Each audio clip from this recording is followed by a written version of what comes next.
Fordham Rams women's basketball is in Fairfax, Virginia for a Wednesday night college hoops showdown with the George Mason Patriots.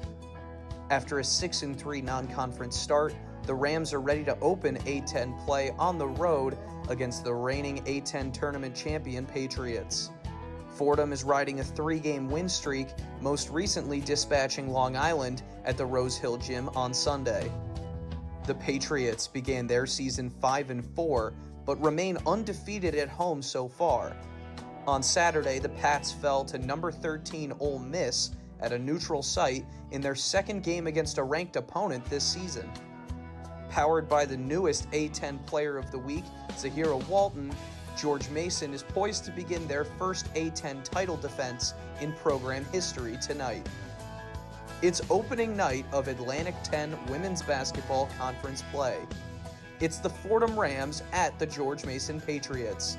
It's Fordham Women's Basketball, and it's coming up next on 90.7 FM, WFUV Sports.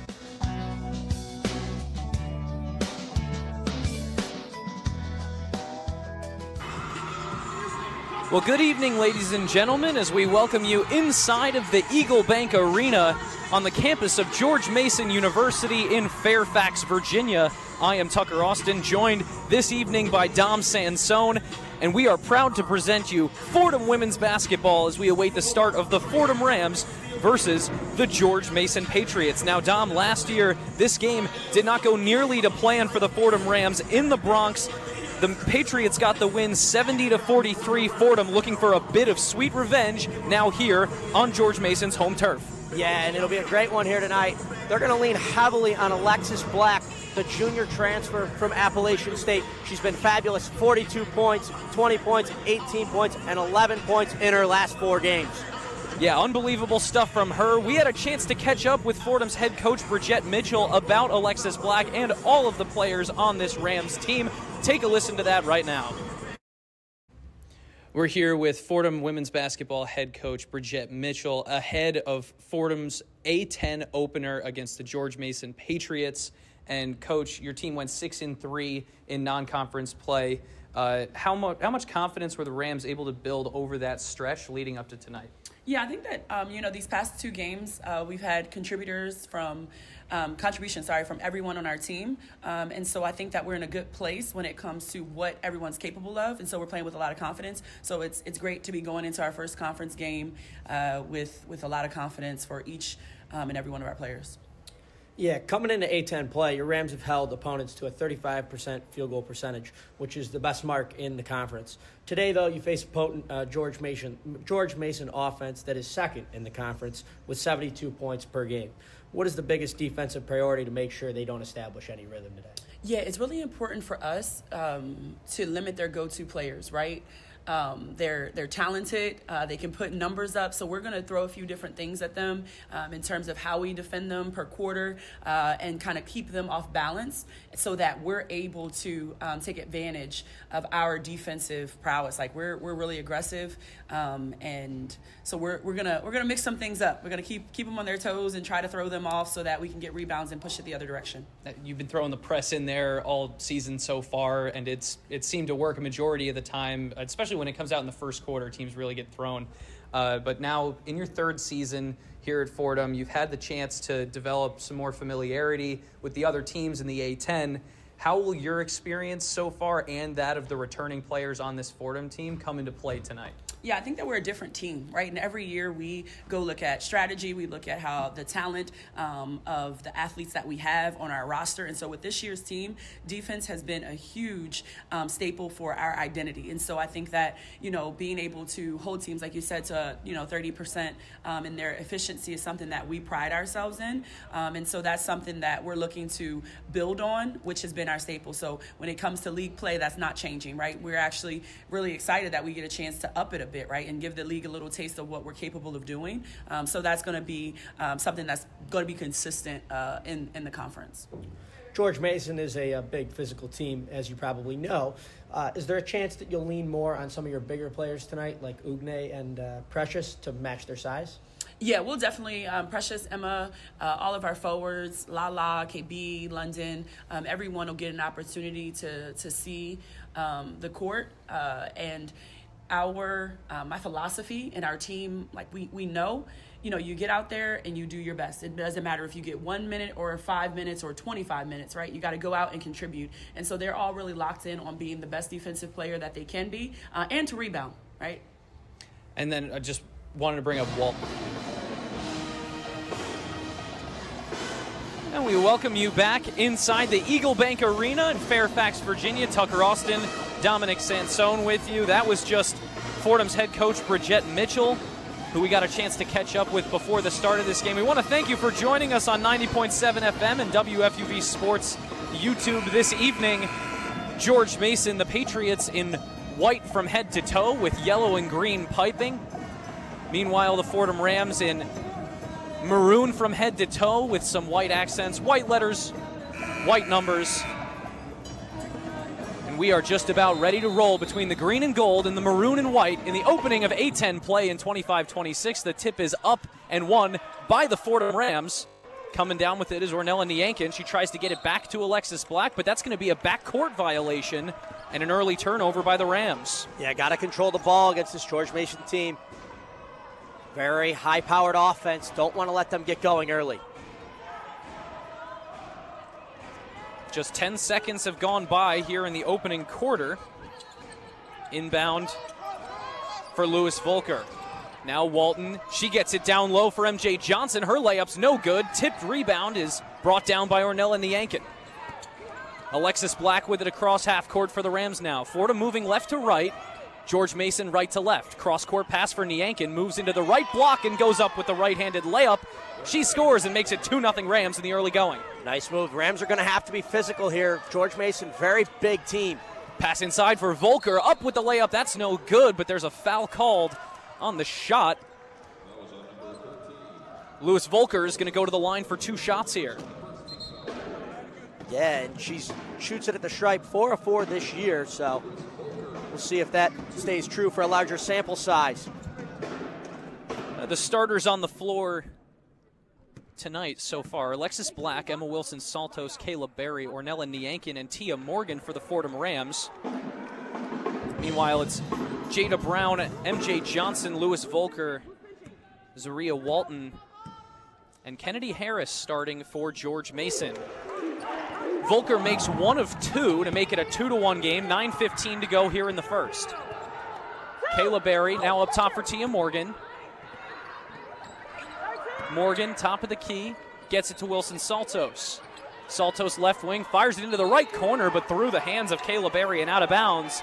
Another turnover by the Rams. George Mason with the basketball. Berry was open down there in the corner. You can hear Coach Mitchell saying she wants off-the-ball movement. You need to move against this George Mason team. They struggle with that movement. That was a big focus during the shoot-around earlier today. Inbound for George Mason and a full-court press here in the first quarter, as is custom for the Coach B-led Rams. And Coach talked about it. That's going to be a 10-second violation back the other way for Fordham. Excellent defense there by the Fordham Rams. They mix it up, just like Coach B said she would, and they forced George Mason to take the violation. They couldn't get across the timeline. Another turnover. Fordham with the ball. 8:49 to go in the first quarter. Fordham leading 2-1. Tia Morgan has it on the right wing. Morgan still with it, looking for movement off the ball. Moves around to Wilson-Saltos' screen. Now it's Alexis Black. Black inside for Wilson-Saltos. Another pass to the right side for Kayla Berry on the low block, and her 2 is good. The right-handed layup makes it 4-1 Rams. The ball movement's been excellent so far for Fordham. If they want to be in this one, they got to keep that up. Left wing 3 for Kennedy Harris is no good. It rattles in and out, but it's rebounded underneath by George Mason. Goes back up with it, does MJ Johnson, but there's a foul called. A push against the Fordham Rams. It's going to send Johnson to the free throw line. Fordham, very strong start so far. The full court press been very effective. Johnson stands at the line for George Mason. Makes the first. She's a 73% shooter at the stripe so far this season. Shot 63 from there last time as Anastasia Veljovic heads to the scorer's table to check in for the Rams. Both are good at the free throw line from MJ Johnson, and it's now a 4-3 game. 8:16 to go here in the first quarter. And you wonder how long Fordham can keep this ball movement up. Obviously, fatigue will set in at some point, but got to keep it up. Tia Morgan on the right wing hands it off for Alexis Black. Black is guarded closely by Jada Brown. Now it's Tia Morgan with it, goes cross court to the feet of Veljovic, and she picks it up. Now drives towards the paint, dumps it off for Wilson Saltos, who goes hard to the right block. And there's a foul called this time. I believe it's in favor of the Fordham Rams. Yeah, I think on the drive, she was getting tripped up, and it's going to be Fordham ball here on the baseline, or maybe at the line. I think they're going to give her a shooting foul. Yeah, Emma Wilson-Saltos was driving towards the basket almost erratically there, but still drew the contact and got the shot up.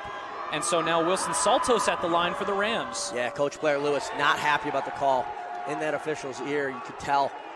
Did not agree with that one for George Mason. Well, Wilson-Saltos misses the first of two. And misses the second as well. So 0 of 2 from the free throw line for Emma Wilson-Saltos. Fordham remains in the lead 4-3. Yeah, 60% at the line coming into this one. So got to do better for Fordham. 7:50 to go in the first quarter. On the ball, it's Kennedy Harris, the junior guard out of Hampton, Virginia. Dumps it off to the left wing for Zariah Walton. Now into the right corner. It's Jada Brown. Brown back up top for MJ Johnson. Tries to get it inside, but there's another foul. Awa Kamara drawing that one in her debut for the George Mason Patriots. She spent last year as a member of the Rhode Island Rams, but made the transfer within the conference to come over to George Mason. Inbound again by the Patriots, and Kamara has it on the right block, goes up with the shot, but it's short off the net and then touched last by a Fordham Ram. It'll stay George Mason's ball. Yeah, size is going to be a big one in this. Awa Kamara, 6'2", Lewis Volker, 6'1", Sarah Blair, who we haven't seen but got the start for George Mason against Ole Miss, 6'5", so we'll see how much that plays a role in this one. Inbound by George Mason out to the right corner and now to the right wing. Up top, ball gets away. A battle for it from Veljovic. It's going to be a jump ball as Anastasia Veljovic hit the deck, chest to the floor to get on top of that basketball. Wins the jump ball, but it stays with the Patriots. Physical game. Talked about it before, a little bit of that underdog mentality. You got to come in on the road and beat the team who won the tournament last year. The inbound comes immediately to Walton, who is fouled as she fades away from the left baseline.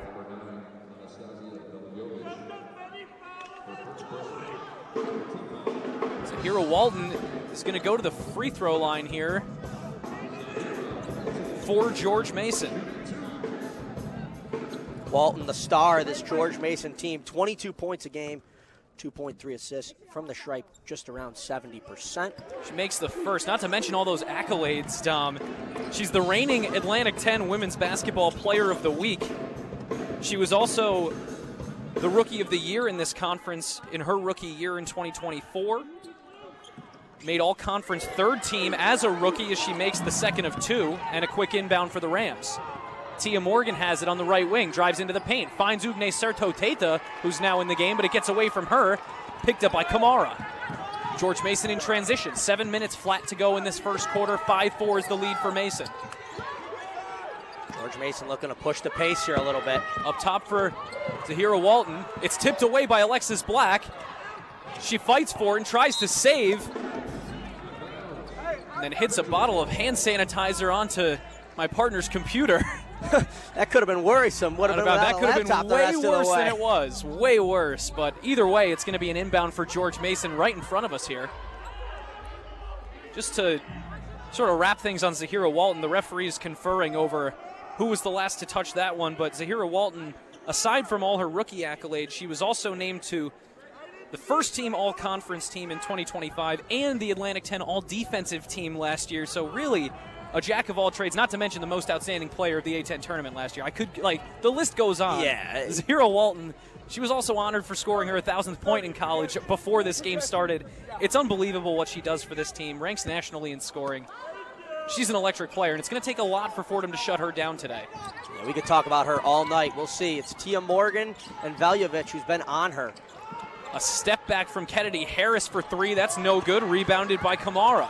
Kamara finds Harris again at the top of the key, but she misses again. Rebounded by Serto Teta, and she finally gets it away to Tia Morgan. Fordham in transition. It's Veljovic on the right wing, now to the right corner. Moves back up to the wing, but her pass is tipped away. It's brought back down by Alexis Black, who resets the offense at the top of the key.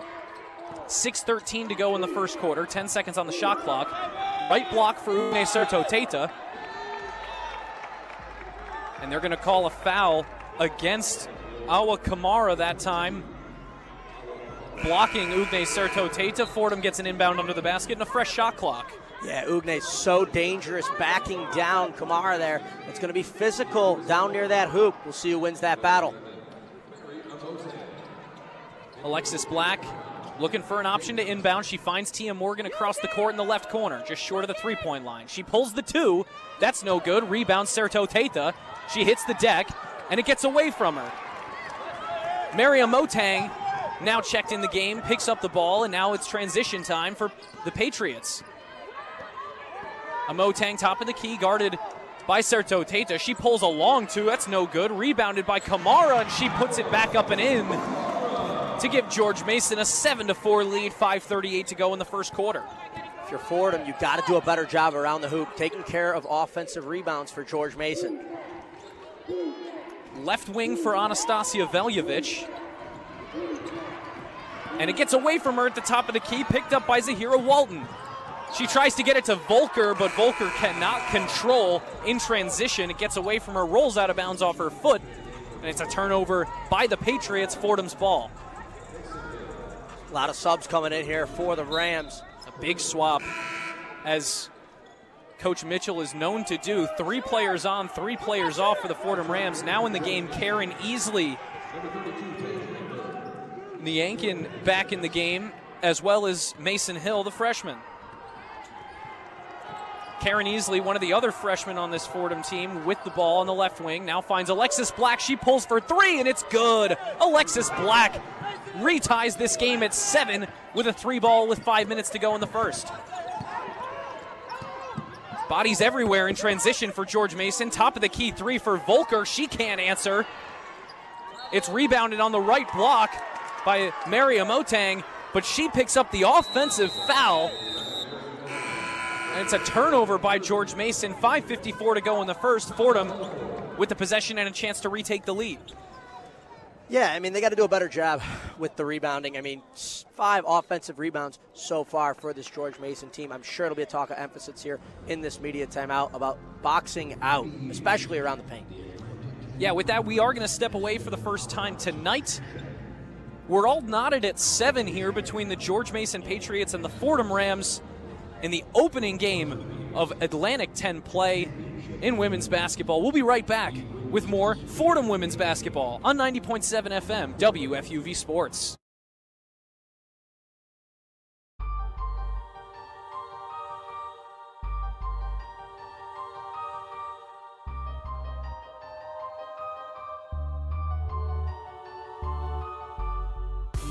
What's up, everyone? I'm Brendan Shorey.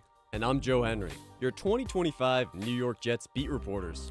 Follow along with us every Sunday as we cover and analyze all things JETS. With a new quarterback at the helm, can Aaron Glenn right the ship and cause chaos in the AFC East? Stay updated every week with game updates and recaps from @Brendan_Shorey and @JoeHenry_4 on X. WFUV, your home for Jets football.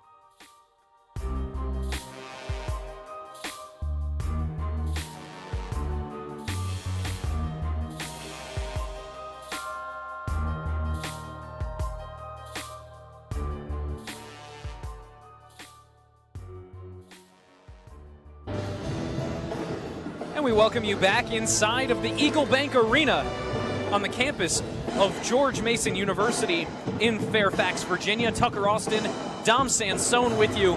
We're in a tie ball game in the early going here. It's 7 points for the Patriots of George Mason, 7 for the Rams of Fordham. Dom, we were just talking about it during the break. Fordham has 0 offensive rebounds so far to George Mason's 5. Those second chance opportunities could come back to bite Fordham late in this one, but for now, still in a tie game. Yeah, can't let this George Mason team do it. They're too potent on offense. 72 points a game. You heard it in the coach's audio before. If you give them these second chance opportunities, they are going to make you pay. Absolutely. And for the Fordham Rams, you know, it's been a bit of an interesting trip so far, I would say, at least.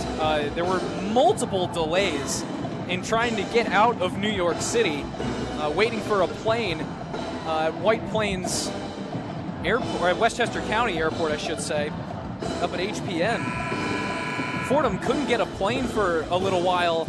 Dom, we experienced this delay firsthand, and you have to imagine it has some kind of an impact on the players when you don't even get to your hotel the night before a game until as late as 11 p.m.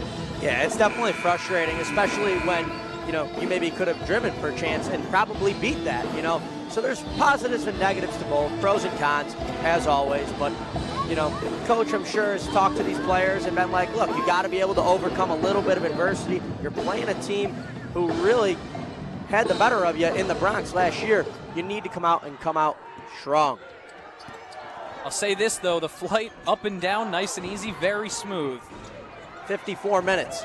Easily with the basketball for the Rams. Tries to get it down low for Serto Tata, but it's tipped out of bounds. It's going to stay with the Rams here. Now 4:44 on the clock in the first quarter. Need to continue to work that pick game and keep moving off the ball. Inbound finds Ornella Niankin. She finds Alexis Black on the left wing. Tries to get it down low for Serto Tata, but a double team and a steal by George Mason and a foul in transition called against Karen Easley. A foul drawn by Mary Motang, the freshman forward out of Baltimore, Maryland. Just going to get a shot here at the line. George Mason now into the bonus. That was Fordham's 5th foul already of this first quarter. He talked about it being a physical game, and already 5 fouls, so wonder how that affects foul trouble too late into this one. Amotang misses the first free throw, now taking her second. And she misses both, rebounded by Ugne Serto Tata, and it remains a 7-7 game. Easily top of the key for the Rams. Moving around a defender, now down to the right block. Ball gets away from her, and it's last touched by Easley. Turnover, Fordham. George Mason's ball. Yeah, 2 guards out there and 3 forwards for the Rams with Ugne and Niankin. So we'll see how they play this, if they go big or small. Fordham brought another full-court press, but George Mason breaks out of it. And the ball's going to get out of bounds. Pass intended for Mary Motang, but it gets away from her and hits the scorer's table right in front of us. A turnover by George Mason. Coach spoke a ton about changing up the defense, whether it was zone, full court press, half court trap. Gonna try different things to get them out of rhythm. Alexis Black with it for the Rams on the left wing. Gets a bounce pass inside for Ugne Serto Tata, and there's some contact in the paint. The whistle is blown, but I'm not sure who they're going to call this one against, and I believe it's against Amotang of George Mason. Fordham getting an inbound under the basket here. That's the 4th foul for George Mason. Next one is going to send the Rams to the line no matter what. Yeah, a lot of fouls so far here in Fairfax. A very physical game to start this one. Fordham certainly remembers the game from last year in the Rose Hill Gym. Alexis Black after the inbound has it at the top of the key. Pulls up and now looks for an option, finds Niankin. Her floater from the left side is no good. Rebounded by Mason Hill. She goes back up with it. That's no good, but rebounded by the Rams once again. A little bit of offensive prowess here for the Rams. Alexis Black has it again. 8 seconds on the shot clock here. And they've got an offensive foul against Serto Tata of the Rams. That causes another turnover. Bit of an odd empty possession there for the Rams after a couple of second chances. As we already talked about, second chances going to be really, really important throughout the course of this game. 3:20 to go in the first quarter, still tied at 7. And working around a ball screen to the left post, shot by Kennedy Harris is no good. Foul underneath on the rebound. They're going to call it against Louis Volker. Yeah, the Rams getting lucky. George Mason, 11% from the field. They're 1 of 9 right now. And the Rams, 7 turnovers. So hanging around in this one so far early. And this is a team that scores a lot of points, Dom. Scoring in the realm of 72 points a game so far this season are George Mason. But that foul by Volker sends Mason Hill, the freshman, to the free throw line. She misses her first. Yeah, 44% coming into this one at the charity stripe. 5'11" freshman out of South Kingston, Rhode Island, misses her second. And there's a foul. I believe they called a foul against Ornella Niankin there, so that's now going to send George Mason to the free throw line on the other end. A lot of east-west with our heads here, Tuck. And it's really weird because it's been less so in transition, but more so with just bouncing back and forth with the fouls and sending different players to the free throw line. This Fordham team has played a lot of high-octane, fast-paced basketball so far this season. So to see a first quarter get so bogged down in foul issues is a very different experience. First free throw from Volker is good, and George Mason retakes the lead after a brief scoring drought of about 2.5 minutes from both teams. Yeah, not many field goals as of late here. Been kind of a weird game. A lot of turnovers, fouls. Bit sloppy to start, but Volker makes both for George Mason and gives them a 9-7 lead. Back the other way come the Rams. Karen Easley works around a Kayla Berry's screen. Loses the ball, but now regains possession and finds Alexis Black on the right wing. Black moves inside, moves from her right to her left, and goes up with the left hand, a little floater in the paint. That's good, and we're tied at 9. Yeah, drive, dish, three-pointer. And a steal by Kayla Berry, but it's immediately stolen back by George Mason. Kennedy Harris got it back for the Patriots. She finds Jada Brown. Her three-pointer rims out. Volker with the rebound goes back up for the layup, but she is fouled once again. And after a very intermittent period of basketball, we got a very high-paced segment right there, a little shot of energy into the game, and yet we're still tied and still back at the free throw line. I mean, same thing over and over, I guess, Tuck. I don't really know what to tell you. It's been kind of a weird one so far. But Alexis Black coming out of the game now for Fordham. She's going to get a breather. London Lily checks in for the Rams, as well as Tia Morgan out there alongside Anastasia Veljevic, and still on the floor is Mason Hill and Ukne Serto Tata. Fordham going with a bigger lineup right now against George Mason. Third free throw, or first free throw on this attempt, third made free throw of the night for Volker. And she makes both at the line once again to re-extend the lead, now 11-9. Volker improves to 4 of 5 from the stripe this evening. And as I mentioned, Fordham going bigger. George Mason counters with a full court press. Fordham able to break it. Mason Hill on the right wing. Gets a screen from Serto Tata, trying to get it back to her, but can't. Now gets it to London Lily, top of the key. Veljevic, left wing. Dribbles with the left hand, down to the left block. The layup is no good. Rebounded by Awa Kamara. In transition is George Mason. Top of the key, drives, does Volker. Kiss off the glass is no good. Rebounded by Kamara, but ripping it away from her is Serto Tata, and now she'll bring it across the timeline for the Rams. The Lithuanian with the physicality down near the hoop. Love to see it if you're a Maroon fan. Tia Morgan on the left wing now for Fordham. Finds Serto Tata on the right side. Fakes the dribble handoff, and now into the low block. Up with the right hand, Ukne Serto Tata with the 2. And it's 11-all with 1:37 to go in the first quarter. Yeah, and there's that move by Serto Tata. Harris has it on the left side now for George Mason. Tia Morgan guarding her, still on the left wing. Steps inside the three-point line for a two. That's no good. She gets her own rebound, though, and now kicks it out. Reset the shot clock for George Mason. Top of the key for Zahira. Walton. Walton guarded by Veljevic. And it's stolen away by Veljevic. Veljevic in transition goes up with Walton. It's off the glass, no good. And then off of Mason Hill, who attempted the rebound, but it goes out of bounds off of the arm of the basket. With 1 minute remaining, it's George Mason's ball under their own basket, 11 all. No field goals for George Mason in the last 4 minutes and 42 seconds. They're 8% from the field, so Fordham's defense giving them a hard time, just like we expected. The inbound by George Mason. They break the full court press, now ticking under a minute here in the first quarter. 16 seconds on the shot clock. Amotang has it, dribbles to the baseline and goes up for the two, but that's no good. She's fouled, though. Believe that's going to come against Mason Hill, and it does. So 2 shots for Mary Amotang. Yeah, had Amotang off balance there. Didn't know if she needed to foul. Kind of leaping on one leg. Would have been a tremendous shot if it went down. But unfortunately caught her hand at the top of the shot. Amotang missed both of her free throws that she shot earlier in this game. Now going to get her 3rd and 4th of the night.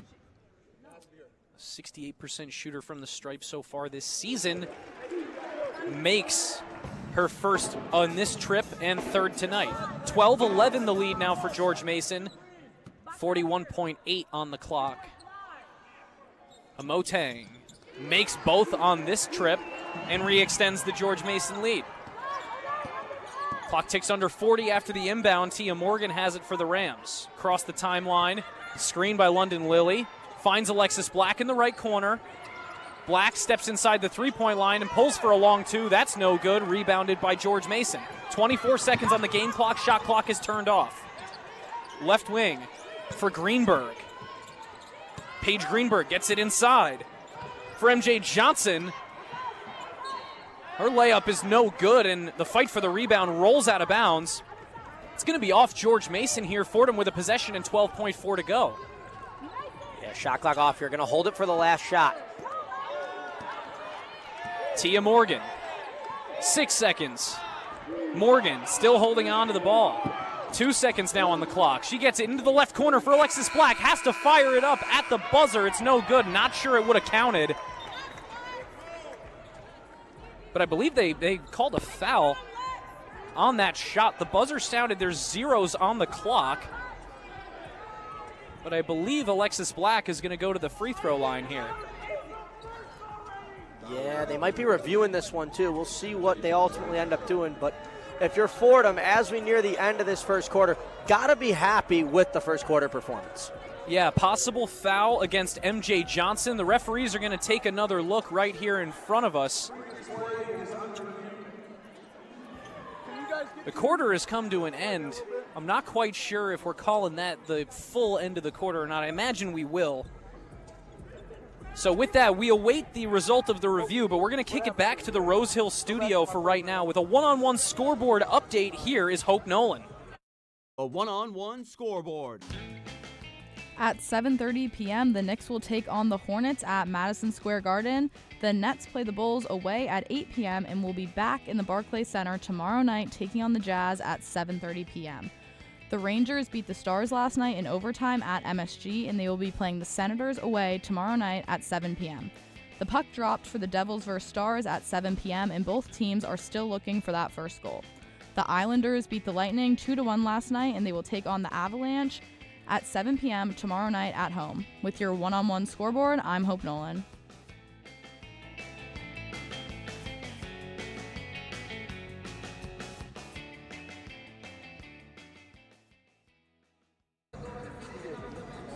And we welcome you back inside of the Eagle Bank Arena here on the campus of George Mason University in Fairfax, Virginia.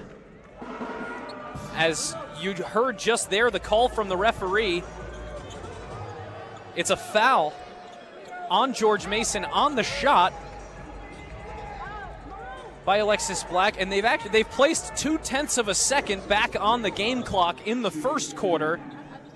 So perhaps we jumped the gun for the update, but it was important nonetheless. Thanks very much to Hope Nolan for that. 87% at the line for Alexis Black, trying to tie this one up here towards the end of the first quarter. Black's first free throw is good.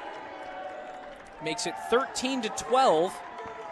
And she'll have one more to try and tie it before the official end of this first quarter. Her second is pure. Oh, excuse me. It's a three-point shot. She's shooting 3 at the line. Wow, they gave her a 3-point attempt. She was all the way in that corner. Probably should have seen on the replay. There's a replay monitor sitting right next to us today on the scorer's table. So making all 3 at the line is Alexis Black. 3 huge free throws for the Fordham Rams. And now the first quarter has come to an end. So we are going to kick it back for another break. But we'll be right back with the second quarter of action between the Fordham Rams and the George Mason Patriots. The Rams lead it 14-13 in Fairfax. We'll be right back with more Fordham women's basketball on 90.7 FM WFUV Sports.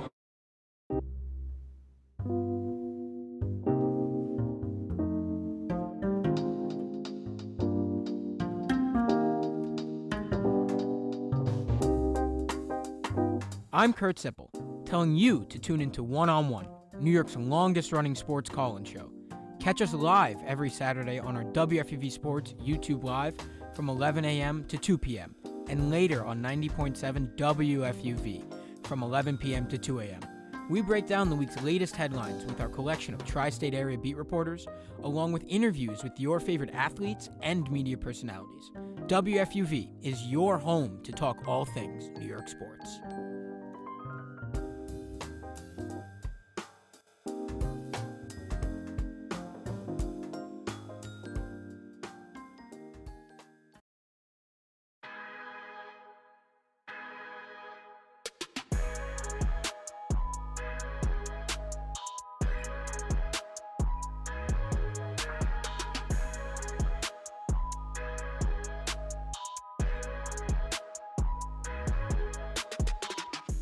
Hello everyone, I'm Trey Rodriguez, calling you to tune in to WFUV Sports One on One, New York's longest running sports call-in show. We're live every Saturday on YouTube from 11 a.m. to 2 p.m. and later at night on 90.7 FM from 11 p.m. to 2 a.m.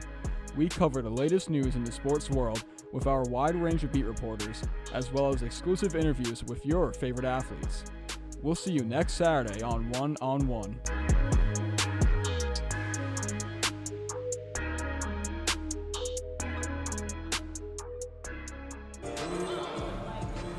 Welcome back inside of Eagle Bank Arena on the campus of George Mason University here in Fairfax, Virginia, just a stone's throw away from our nation's capital in Washington, D.C. Tucker Austin and Dom Sansone with you, where the Fordham Rams, at the end of the first quarter, took the lead in this game. They lead the defending A-10 tournament champions, the George Mason Patriots, do the Fordham Rams, by a score of 14-13.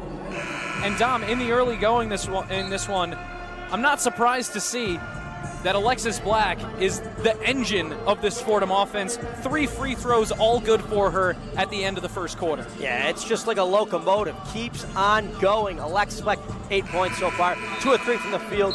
1 of 1 beyond the arc. It wasn't just beyond the arc. Let's also emphasize that. It was a deeper 3 from the wing and then 3 of 3 from the line. So the leader continues to keep leading. Alexis Black got Fordham out in front by 1 as we go into the second. Into the second quarter of action now, 10 minutes before halftime. Tia Morgan with it for the Rams to start things off.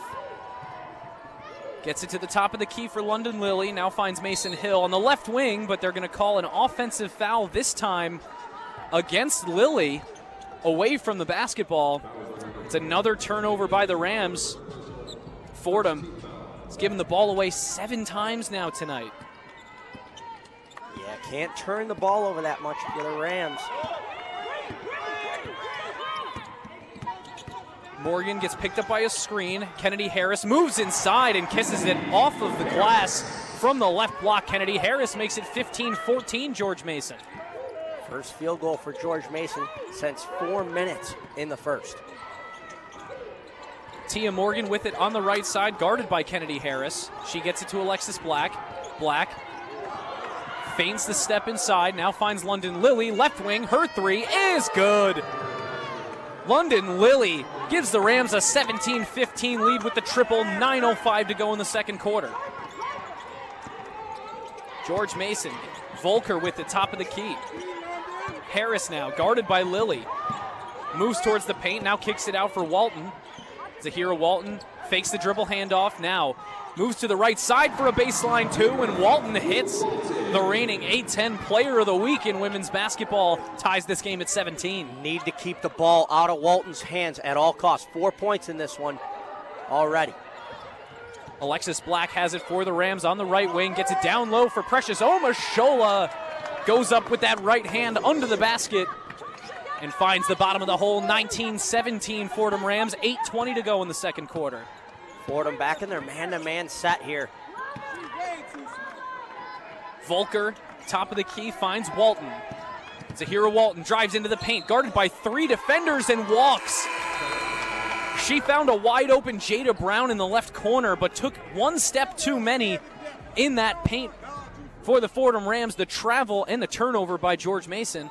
Rams going the other way. Yeah, had 5'11" Mason Hill in her face, so a little bit of intimidation, 1 too many steps. Tia Morgan crosses the tie line for the Rams. 19-17 the lead for the maroon and white. Clock ticks under 8 minutes to go in the second quarter. Pass inside for Omashola. Her layup's no good. She gets the rebound, goes back up with it, but it's blocked. They kick it out to Mason Hill. Her three is long and no good. Off the hands of London Lilly, trying for the rebound, and it's George Mason's ball once again. Fordham generating good looks so far in this one. We talked about the George Mason defense being a little questionable. They had opportunities to score for them, and they're getting the opportunities. Now they just need to continue to convert. Volker, right wing for George Mason, guarded by London Lilly. Now top of the key, and they swing it across to the left wing for Walton. Zahira Walton gets it downstairs for Kamara. Kamara backing down Precious Omashola. Her shot is short off the front of the rim and to the right. Fight for the rebound. And I believe there's a foul called under the basket. It looks to be like they're going to keep it right there. And they are. George Mason inbound underneath. A George Mason player hits the deck. And Ugne Serto-Teta picks up a foul before the inbound even happens. Serto-Teta now 2 personal fouls here in this first half. Fordham with 2 fouls already on the team in the second quarter.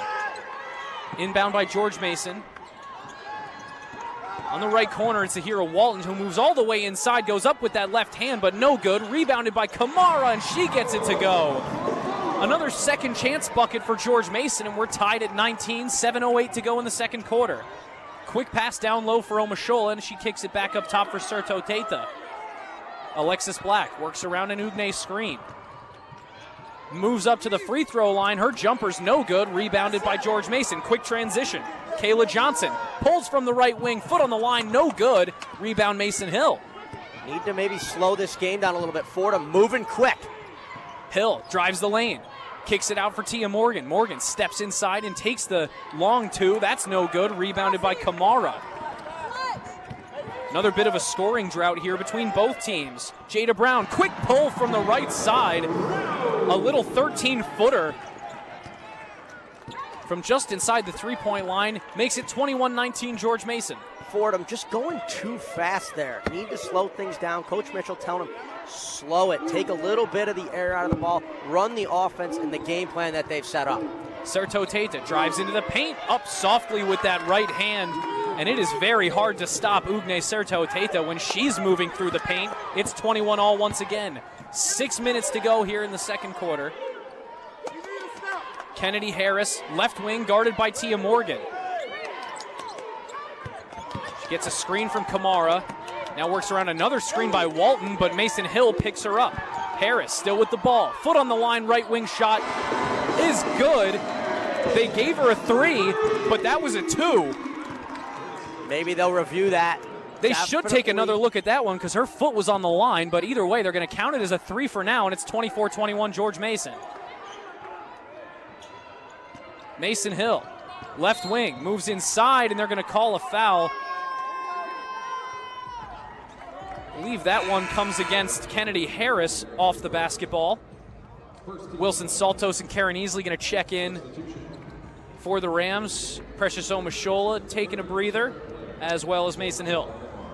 Yeah, great play out of both of them so far. Need to continue to keep these Rams fresh on the floor. Coach believes every single person on this team is capable of executing at a high level. They're going to have to continue to do that. Alexis Black under the basket for the inbound here. 5:20 to go in this first half. Ugne Serto Teta gets it to Alexis Black. Black fires up a wild shot. It's nowhere close. Airballs to the left of the rim and goes out of bounds. She looked like she was looking for contact on the right post there, but just didn't get enough of a bump and then wound up with just a wild shot. Yeah, not a shot that you would recommend taking unless you knew that you were probably going to get that foul. Coach Mitchell pleading her case.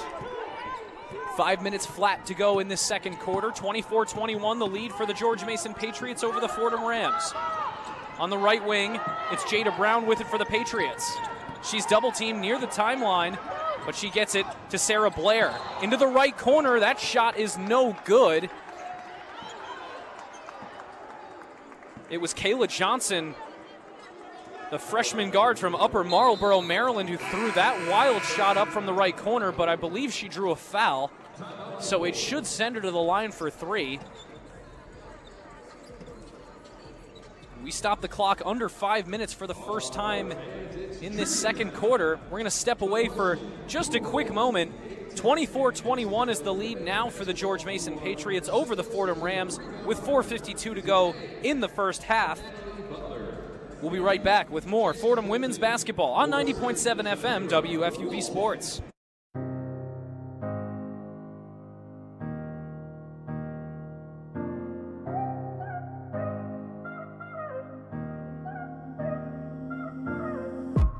Hey, what's up? It's Owen Kelty, one of WFUV Sports' New York Knicks beat reporters.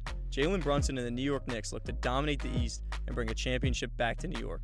Keep up all season long on my X account at Owen Kelty for all the highs and lows of New York Knicks basketball. WFUV Sports is your home for all things Knicks.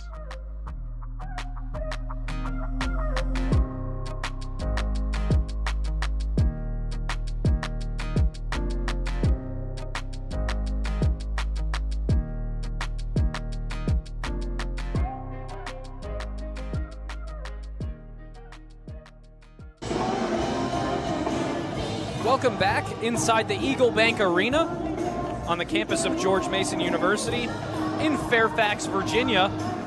Tucker Austin and Dom Sansone with you for the opening night of Atlantic 10 conference play in women's basketball. It's an exciting night in terms of the whole league. For Fordham specifically, I think this is an exciting game because they came into it having lost as bad as they did last year at home. George Mason really had their way in that game. Fordham finds themselves down by 3 again here tonight, but it's been a much closer game. However, it has been a much scrappier game, maybe sloppier at times, but overall the physicality level is through the roof so far. Yeah, it's definitely lived up to the hype from that type of thing. Fordham done a great job defensively, held them to 8% from the field in that first quarter. George Mason doing much better now, up to under 30% from the field. So shots are going to start dropping for this George Mason team. It's a matter of how much can Fordham continue to limit those shots from dropping. There's been multiple droughts in this game in terms of the scoring. Fordham currently finds themselves in one of those droughts, one of their last 7 field goals made. Meanwhile, for George Mason, they've made 3 of their last 4, but they are one of their last 7 from 3. So Fordham has been sort of lucking out a little bit with George Mason getting some of those good looks from three-point land. Yeah, and George Mason doubling Fordham in offensive rebounds, 9-4. Kayla Johnson makes the first free throw. She's at the line for what should be 3. Johnson's second is also good. Makes it a 5-point lead now, 26-21. She has a chance to put George Mason up by 6 now, which would be their largest lead of the night, and she does. Yeah, they're probably going to look at that three-pointer from earlier. We'll see if that's going to be called back to a 2, but right now, the Patriots up 6. 27-21 now the score. 4:40 to go in the second quarter. Karen Easley with it.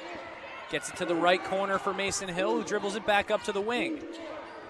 Pass down low for Emma Wilson-Saltos. Goes up high to get it. Now moves into the paint. Up with the left hand. That's no good. Rebound underneath by Veljovic. And she kicks it back out for Karen Easley. Right wing 3. That's no good. Rebound Wilson-Saltos, and there's a foul. Believe it's going to come against Kennedy Harris, and it is against Kennedy Harris on a push. Veljovic hit the deck hard there, coming up for the rebound. Just got knocked down by Harris.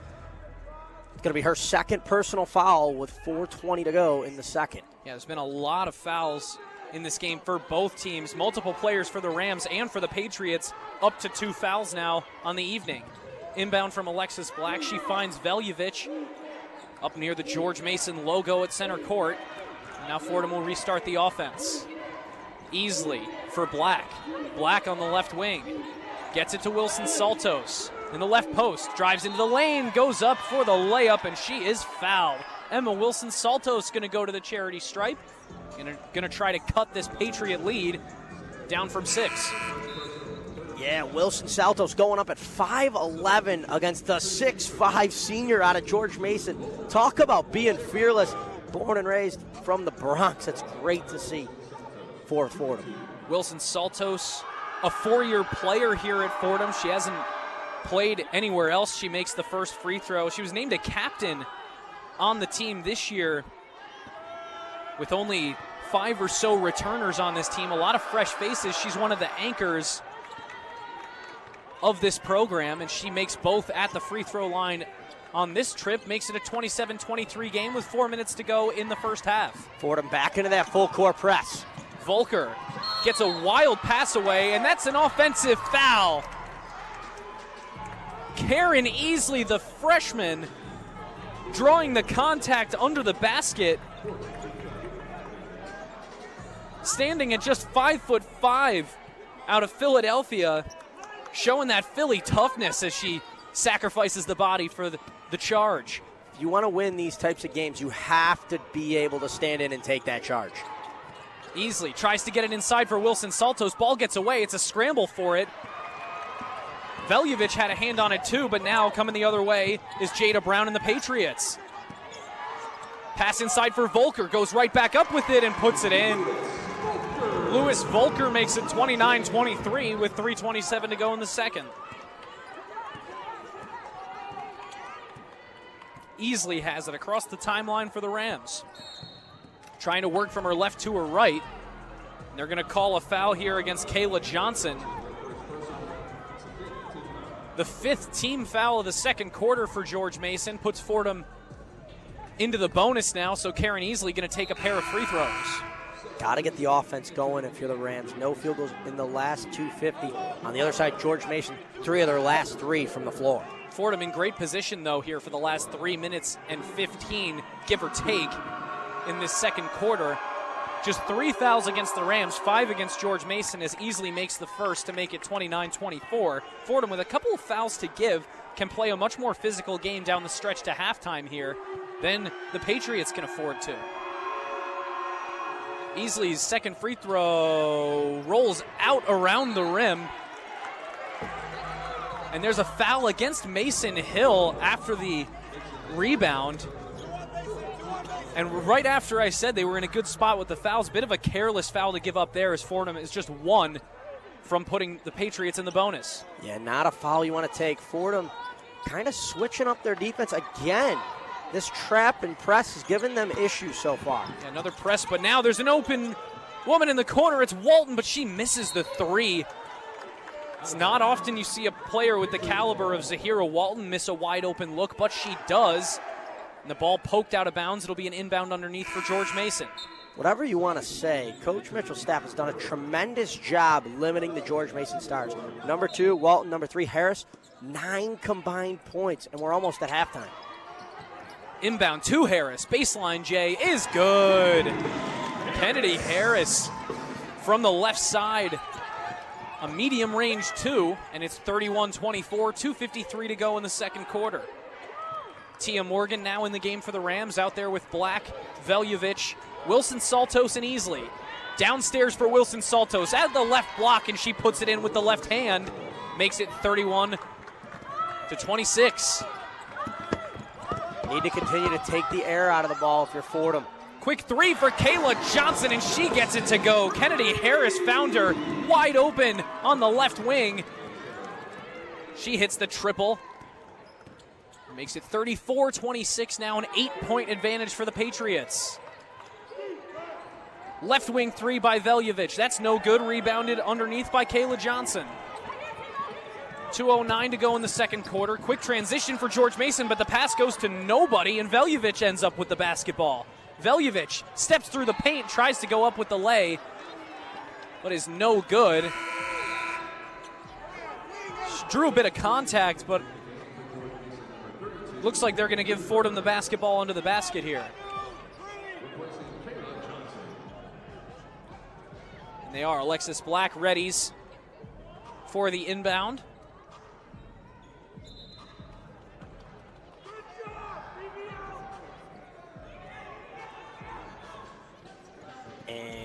Looks like both teams going to take a moment to talk some things over on either side.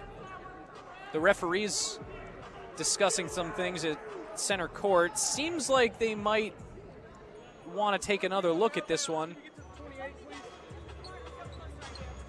And they are going to take a look at this one.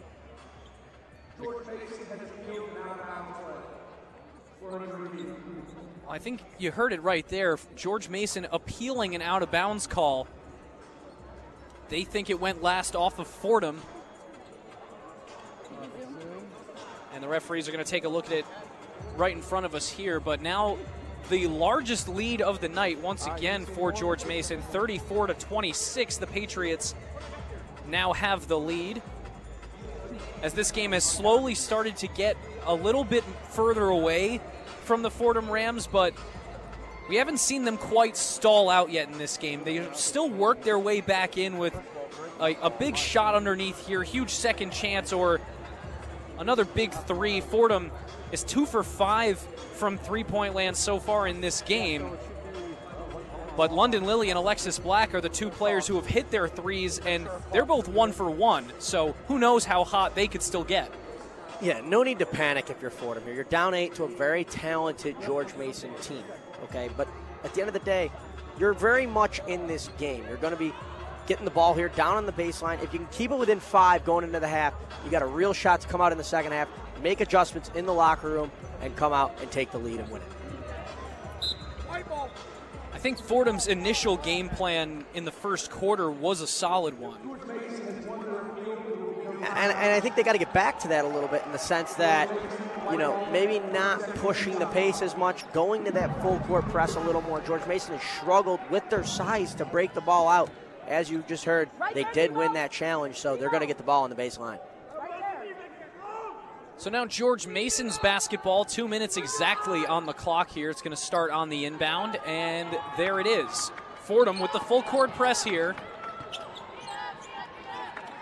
Zahira Walton breaks it, though, for the Patriots. Walton has it again. Gets it to Jada Brown. Brown guarded by Morgan. Now guarded by Wilson Saltos. Double teamed now as they get it back up to the left wing for Kennedy Harris. Harris guarded by Easley. Harris with the give and go. Now to the right wing. That 3 from Paige Greenberg is pure. Greenberg puts George Mason up 11 now in this second quarter. 1:20 to go.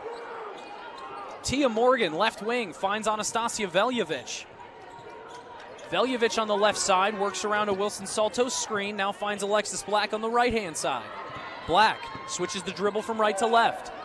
It's tipped away and falling to the floor, fighting over the basketball are Awa Kamara and Anastasia Veljovic. It's a jump ball, but the possession arrow in favor of George Mason. Yeah, the Patriots starting to crawl away in this one. Up 11, getting the ball back. 1:05 to go in the quarter. Fordham won for their last 6 from the floor. Scoreless in the last minute 38. A 6-0 run now for George Mason in the last 1:38 of game time. Kamara dribbles inside. Her 2 from the left post is no good. Rebounded by Wilson Saltos. Here come the Rams with Easley. Left corner for Anastasia Veljovic, but she calms things down. 40 seconds to go in the first half. 18 seconds on the shot clock, rather. Top of the key, Wilson Saltos. Dribble handoff for Alexis Black, but it gets away from her. Now in transition. The Patriots, that shot no good. From Jada Brown, rebounded by the Rams. 20 seconds to go. Shot clock is turned off. Alexis Black going to keep the basketball here at the top of the key, guarded by Jada Brown. Black in isolation. Works to the right wing, fires the 3. It's good off the glass! Alexis Black, the bank is open on a Wednesday night in Fairfax. And that brings us to the end of the first half. An emphatic end, I should say, to this first half. But Fordham still deep in the hole here. Down by 8, but so huge for Alexis Black to bring them back within double digits. Who do you rely on when you're down and out for the count? It's 0. Alexis Black striking again for the Rams.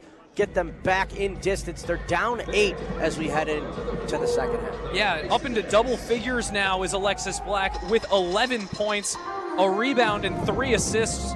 She's 2 for 2 from three-point land, 3 for 6 from the floor. Leading scorers for George Mason are Lewis Volker and Kennedy Harris. Both of them have 7 points apiece.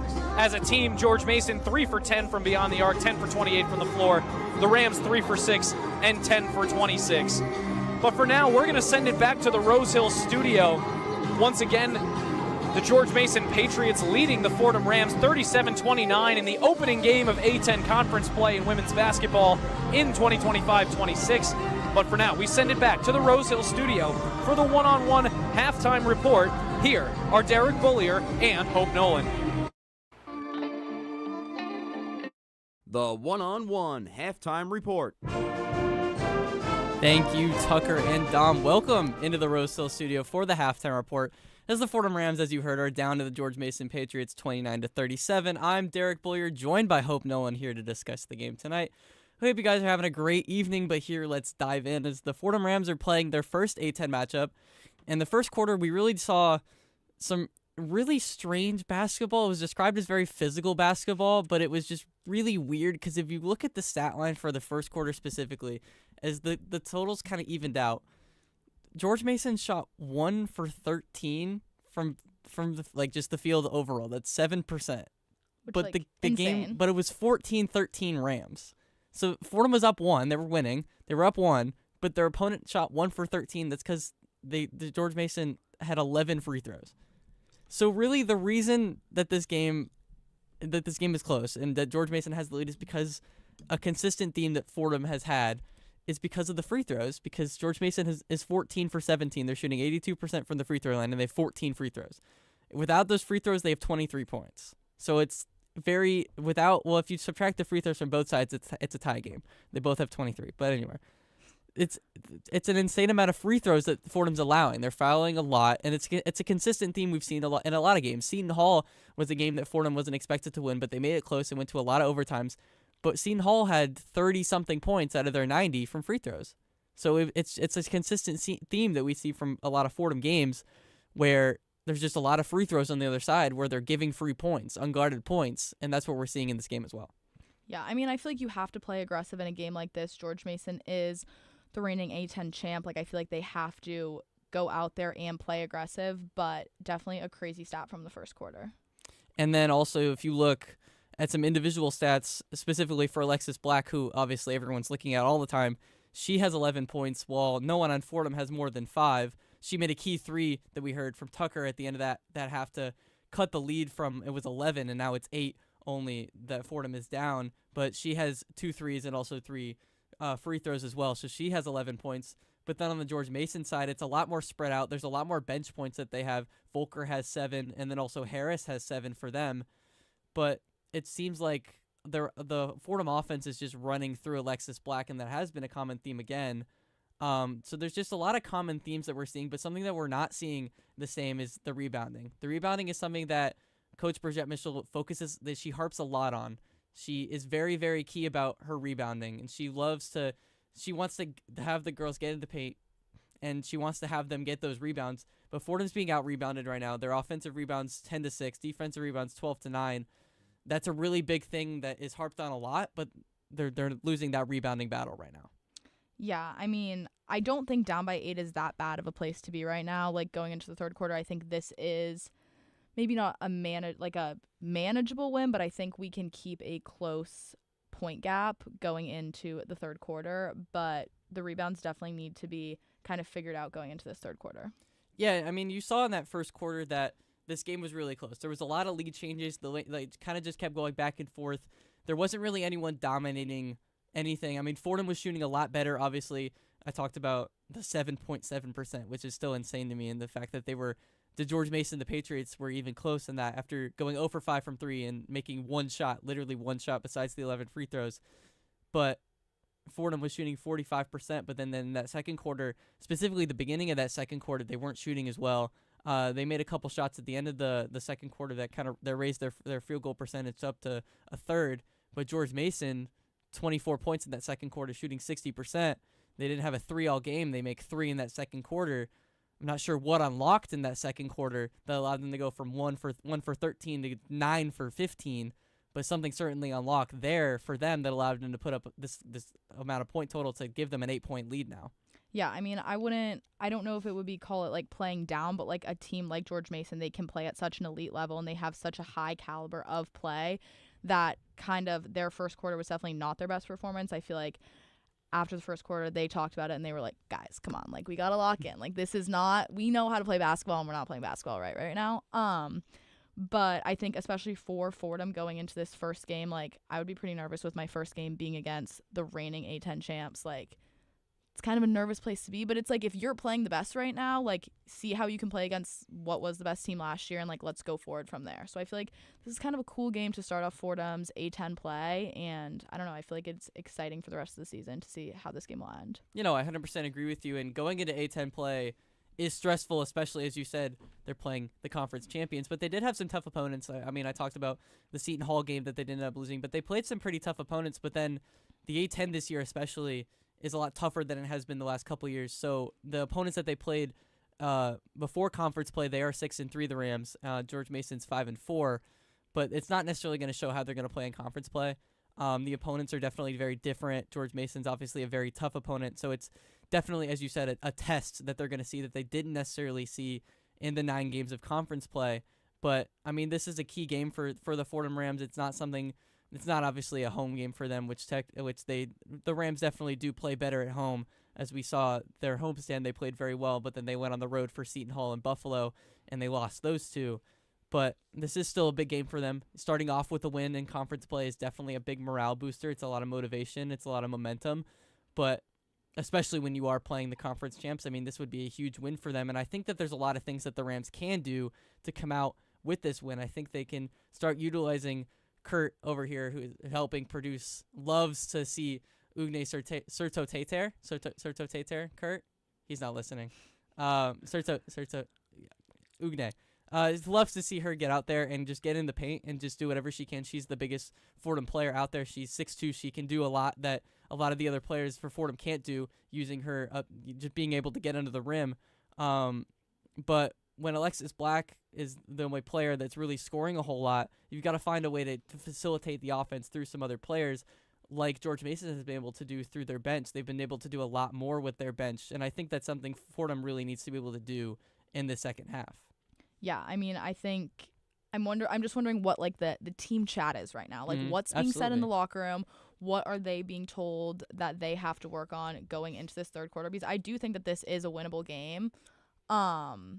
but we really have to like put our best foot forward and play up to George Mason's level. Like they are playing at an elite level, and I think at the start of the game, like I said, they were kind of playing down a little bit, and like Fordham has to play up to their level too. Yeah, and I think if you're going to call it George Mason playing down, which I don't necessarily disagree with, I think Fordham really should have taken advantage of that first quarter. When your opponent makes one shot out of 13, I'm going to keep emphasizing they shot 7%.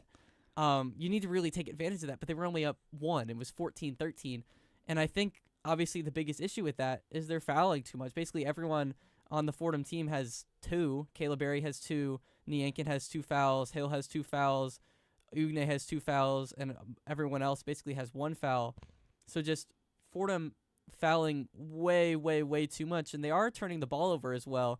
But I think the turnovers aren't necessarily a problem. There are a lot of turnovers on both sides, but there's not a lot of points off those turnovers, so I don't necessarily think that that's a huge issue at the moment that should be harped on, but I really think it is the fouls, because that is a consistent theme that we've seen. We've seen a lot of just those free points being given out in a lot of different opponents, and I think just, I don't want to say play less physical basketball, because playing a physical basketball game is a good thing. It can be a good thing, especially if you can't shoot super well, which Fordham isn't necessarily known for their shooting, other than Alexis Black, who can make threes clutch, especially at the end of that first half we saw, and she's made some other clutch threes.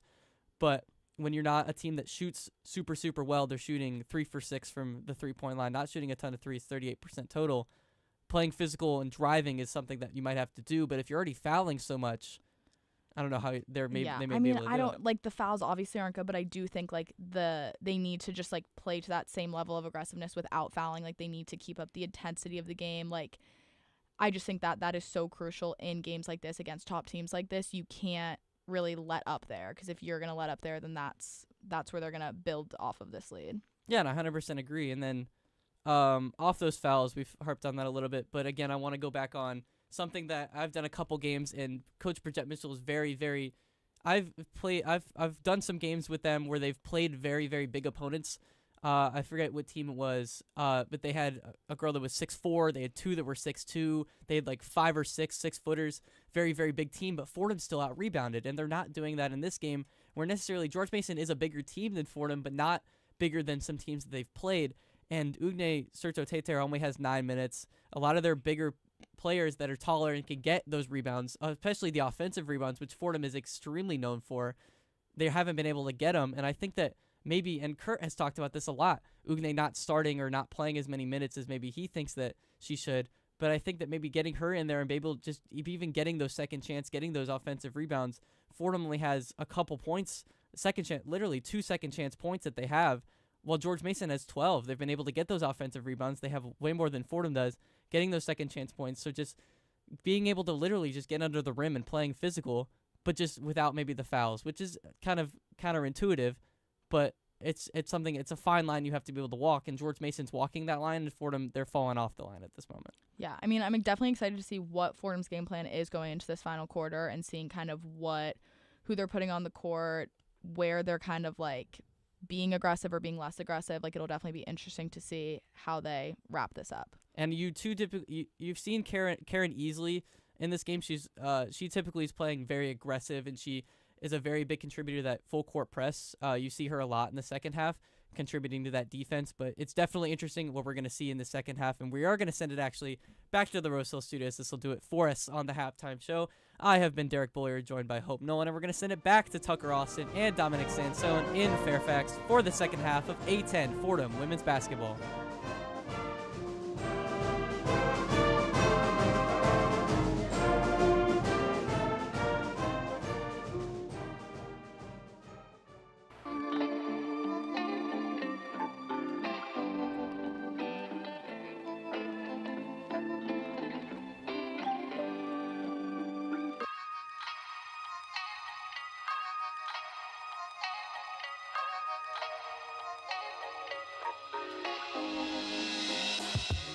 Hi everyone, I'm Grace McCarran, and I'm one of your 2025-26 New York Islanders beat reporters for WFUV Sports.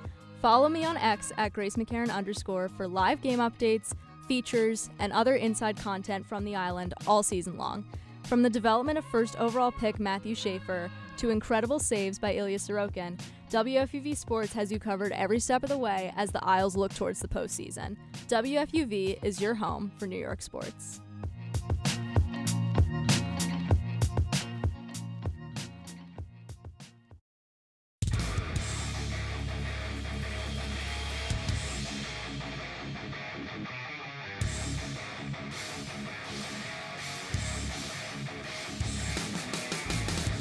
Hey Devils fans, Tucker Austin here from WFUV Sports, one of your New Jersey Devils beat reporters for the 2025-26 season. From Hughes Brothers Havoc to Heischer hat tricks and Markstrom masterclasses, I'll have you covered live from the Prudential Center for all things Jersey hockey. Follow me on X at @Taustin_24, where I'll have live game updates, analysis, and post-game coverage all season long as the Black and Red look to bring Lord Stanley back to the Rock. WFUV Sports is your home for everything New Jersey Devils.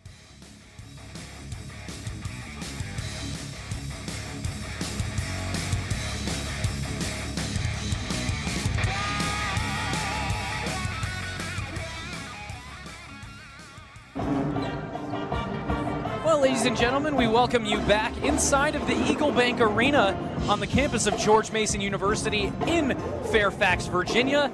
Thanks so much to Derek Bullier and Hope Nolan for that halftime report. You will hear from Hope again at the end of the third quarter, and you'll hear from the pair of them after this game is over during the postgame show.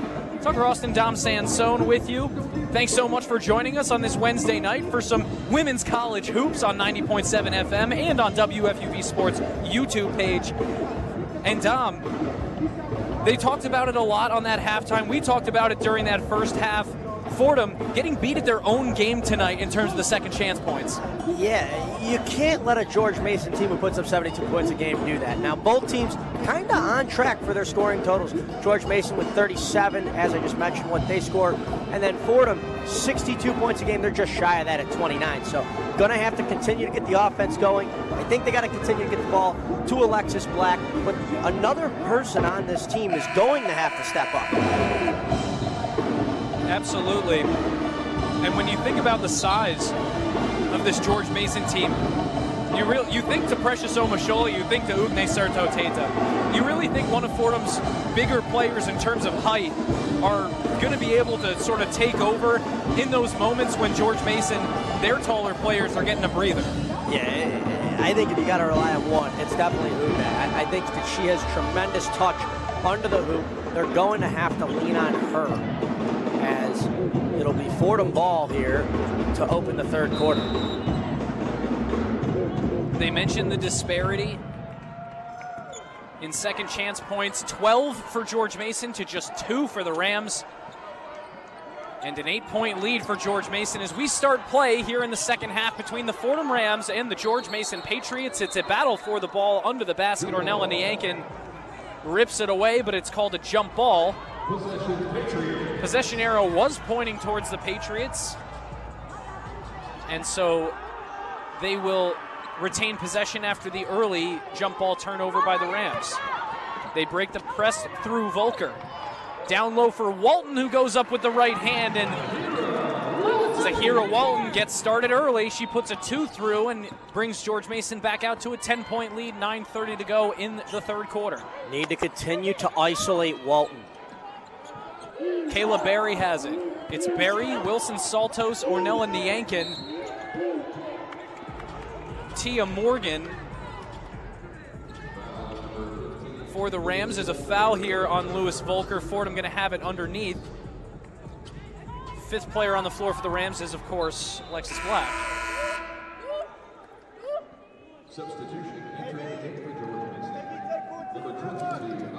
In comes Awa Kamara for Lewis Volker. Also out there for George Mason is Walton, Kennedy Harris, MJ Johnson. As Wilson Saltos goes up with the layup, that's no good. Goes up again after she gets her own board and puts it through.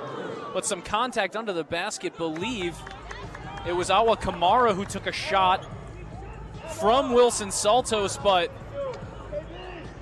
there's no call on the floor. It's a good bucket for Wilson Saltos, and it's 39-31 George Mason.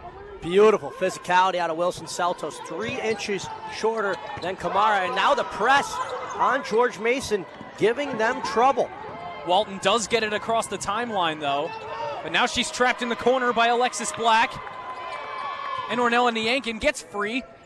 Gets it to Kennedy Harris, but her layup is no good. Now it's rebounded by Jada Brown. Up top for Harris. Harris, top of the key, calling a teammate up for a screen.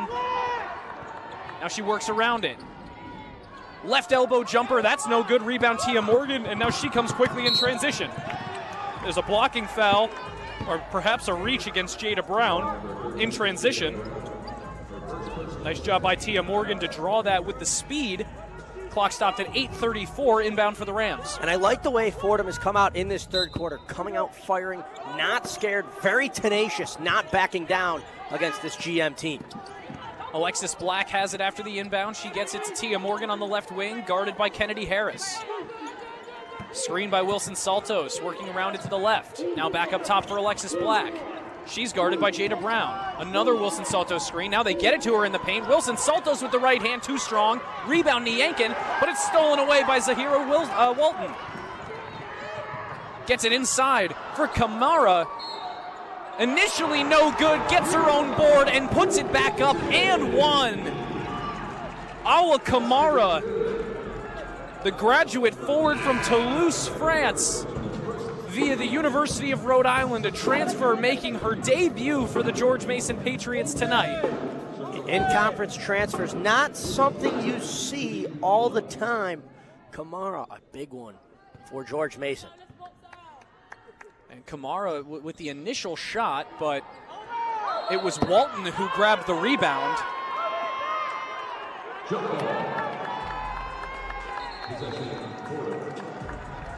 And now there's a bit of talking on the floor, and I think one of the George Mason Patriots just received a technical. Yeah, it was Kamara. Got teed up there by the official, and Fordham going to get some free throws here. If you're George Mason, not something you can afford to let a Fordham team hang around. They're down 10. You want to bury them. You want to put them away.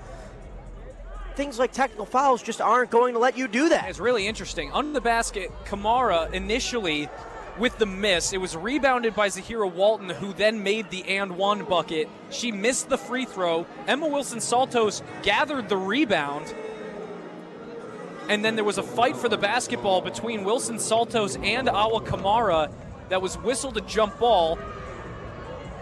But then there was some jawing back and forth between Wilson-Saltos and Kamara. Kamara starts clapping in the direction, effectively, of Wilson-Saltos. Clearly, she said something that was enough to draw the technical. And interestingly enough, this is the second straight game now where George Mason has had a technical foul called against them. This time it's against Kamara, but last time it was the hero Walton who got into it with one of the Ole Miss players. Yeah, need to have discipline in these type of games. Essentially, points on the board for Fordham with Alexis Black at the line, right in the face of that George Mason band. Credit to George Mason. I know you guys can't see Eagle Bank Arena, but what an impressive band. Indeed. The band is taking up really a whole lower section here. They even have vocalists in this band, Dom. I've never seen a college band with a group of vocalists, but they're really doing it all over there, making a whole lot of noise for this George Mason team in Fairfax. Fordham with the inbound after the two free throws by Alexis Black. It's 41-33 George Mason, 7:50 to go in the third quarter. Serto Teta in the right corner, guarded by MJ Johnson, moves to the right block. It gets away from her, but Ornella Niankin regroups. Now Alexis Black, left corner three. That's no good. Rebounded by George Mason. Harris across the timeline. That was Black's first miss from beyond the arc tonight. Under 7:30 to go in the third quarter. Harris on the right wing, guarded by Alexis Black. Harris works around a screen by Walton. Now she's double teamed. She gets it to Walton. Now inside for Awa Kamara. Kamara through multiple defenders, gets it to go with the left hand. And it's 43-33. Coach Bridgette Mitchell is livid right now And Vanessa Blair-Lewis, the head coach for George Mason, is also in the ear of the referees. Both coaches nearly losing their composure here with a lot of emotions both ways. Yeah, Kamara also on the Jumbotron getting checked out by the athletic trainer from George Mason. Colin Gentry giving her a look. And it looks like she's getting just a little bit of treatment over there. She took a shot up near the nose from Wilson Saltos earlier. Looks like we're actually going to get a media timeout here. An announcement from the referee. This will be a media timeout. So they're going to the monitor to review a foul call here. But they are going to trigger a full media timeout to do so. Some odd developments in the early part of this second half. George Mason with a 43-33 lead over the Fordham Rams. Some chippiness now between these two squads. Fordham trying to work their way back into it. We're going to step away for just a moment, but we'll be right back with more Fordham women's basketball on 90.7 FM WFUV Sports.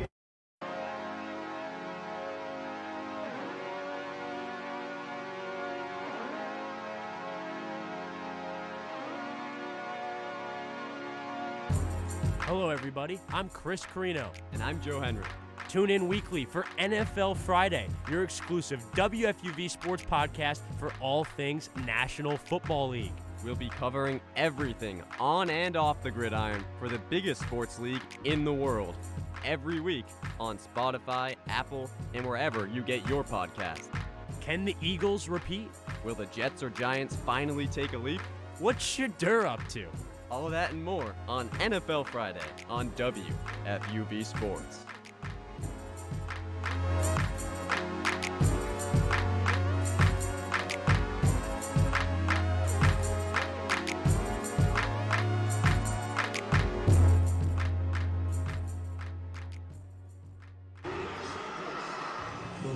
We welcome you back inside the Eagle Bank Arena on the campus of George Mason University in Fairfax, Virginia. Tucker Austin, Dom Sansone with you here in the middle of the third quarter. 7:09 to go between the Fordham Rams and the George Mason Patriots. The Patriots leading 43-33. And we're in the midst of a review, an official review to look at. Well, they're looking at a couple of things, to be honest, Tom. First, they looked at a possible foul between Ornella Niankin carrying the basketball for the Fordham Rams and Awa Kamara, who we believe picked up a technical foul. Yeah, they're looking to see if that's a basketball move, and if that would be a natural move. Did get Kamara in the jaw, it looks like, but may get called as a routine play. Let's make sure that there's a miss. So we're still live. We're still live.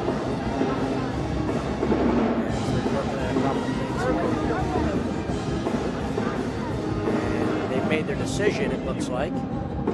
We'll get it momentarily here. Yeah, they're just checking things over amongst themselves now as this referee crew of Ty Bills, Steve Matashevsky, and Gabrielle Mortis. The trio of referees standing just above the George Mason logo at center court, talking things over here, trying to sort this out. This play, another hard contact to the face for Awa Kamara in her first game as a Patriot. And I think they're taking extra care with this one just to make sure that this game doesn't really boil over in the later stages. Kamara already has a technical foul in this game. There was a lot of jawing between both teams. Coach Bridgette Mitchell was able to whisk her players away from that end of the floor pretty quickly. But still, I think they're just taking an extra long look at this one, or maybe rather an extra long conversation at center court to really get it straight and figure out what needs to be called here, both to maintain control of the game and to prevent anything further from escalating. Yeah, I think it's just little bit of caution they're using, and they want to exercise. But back to the game itself, Fordham's still within striking distance, as we're going to get a verdict here, and we'll listen in. But they're asking both coaches to come to center court, so a meeting in the middle of the floor at the scorer's table between the two referees, Bridgette Mitchell and Vanessa Blair Lewis. It's interesting to see these two head coaches so heated and impassioned for their own teams and against one another, when pregame we got to see a pretty cool moment of Blair Lewis and Mitchell hugging it out and saying hi to each other pregame. It was a really cool moment right here in front of us, but from friends just as quickly to enemies once that ball goes in the air. Yeah, whistle to whistle, it's a different ball game. I mean, you can be the best friend, but end of the day, you're trying to compete, trying to win for your school and your program, and that's all you're seeing out of these two tremendous coaches. Fifth season at George Mason for Vanessa Blair Lewis, 27th of her head coaching career.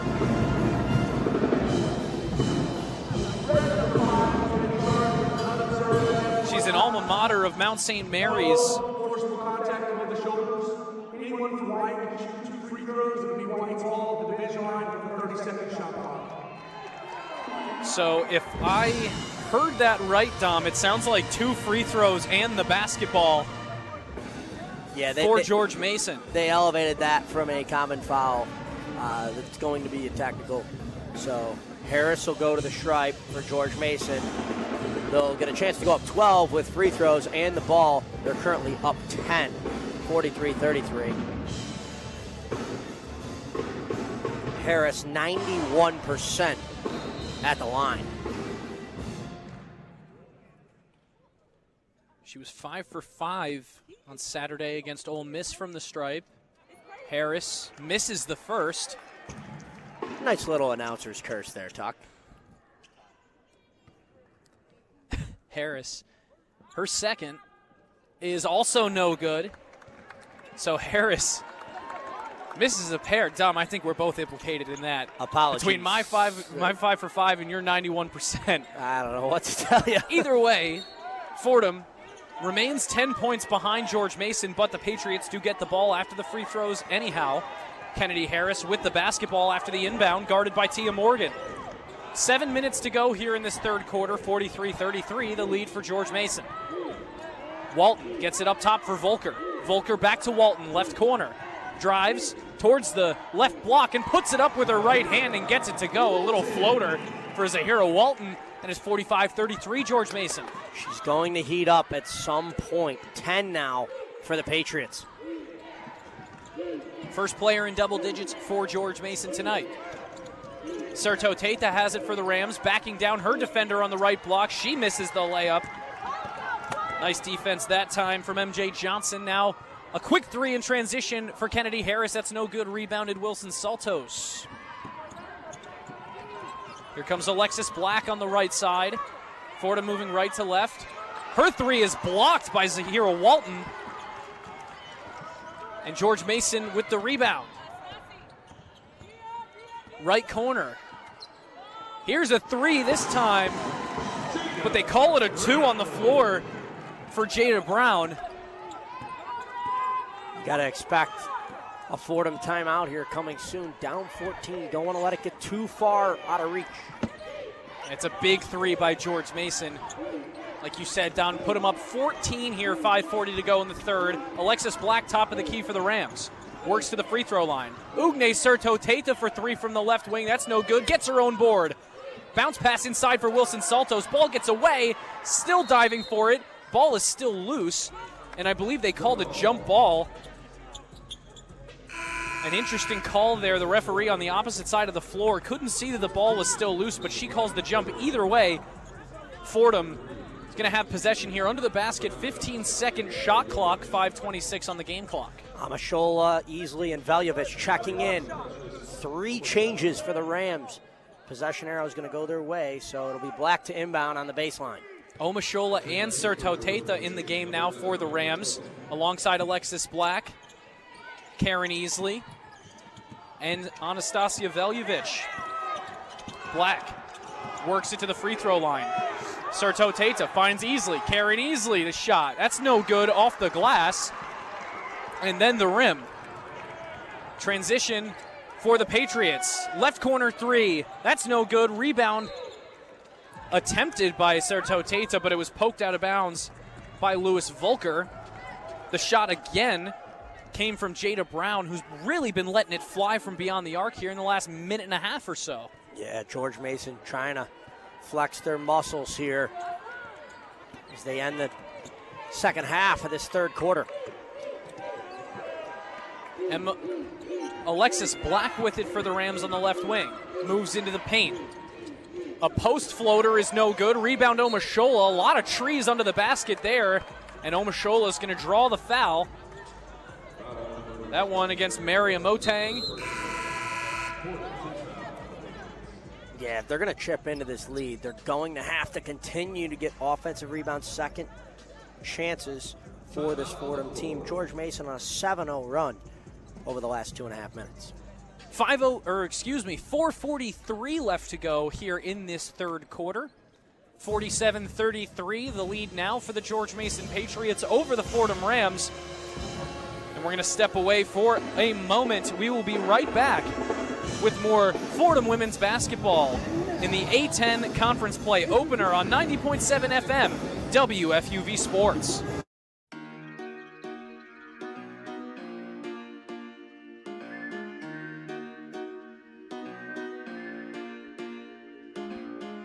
Hey everyone, it's Lydia Perner. And Grace McCarran. And we are two of your hosts for 5 on 3. WFUV's best, if only, hockey podcast. With all the storylines in the tri-state area, you won't want to miss an episode. How will Matthew Schaefer fit in with the Islanders? And will the Rangers have a bounce-back season under Mike Sullivan? Finally, will the Devils be able to stay healthy and hit their full potential? Stick with us all season for all things NHL and Will Cooley updates on WFUV Sports.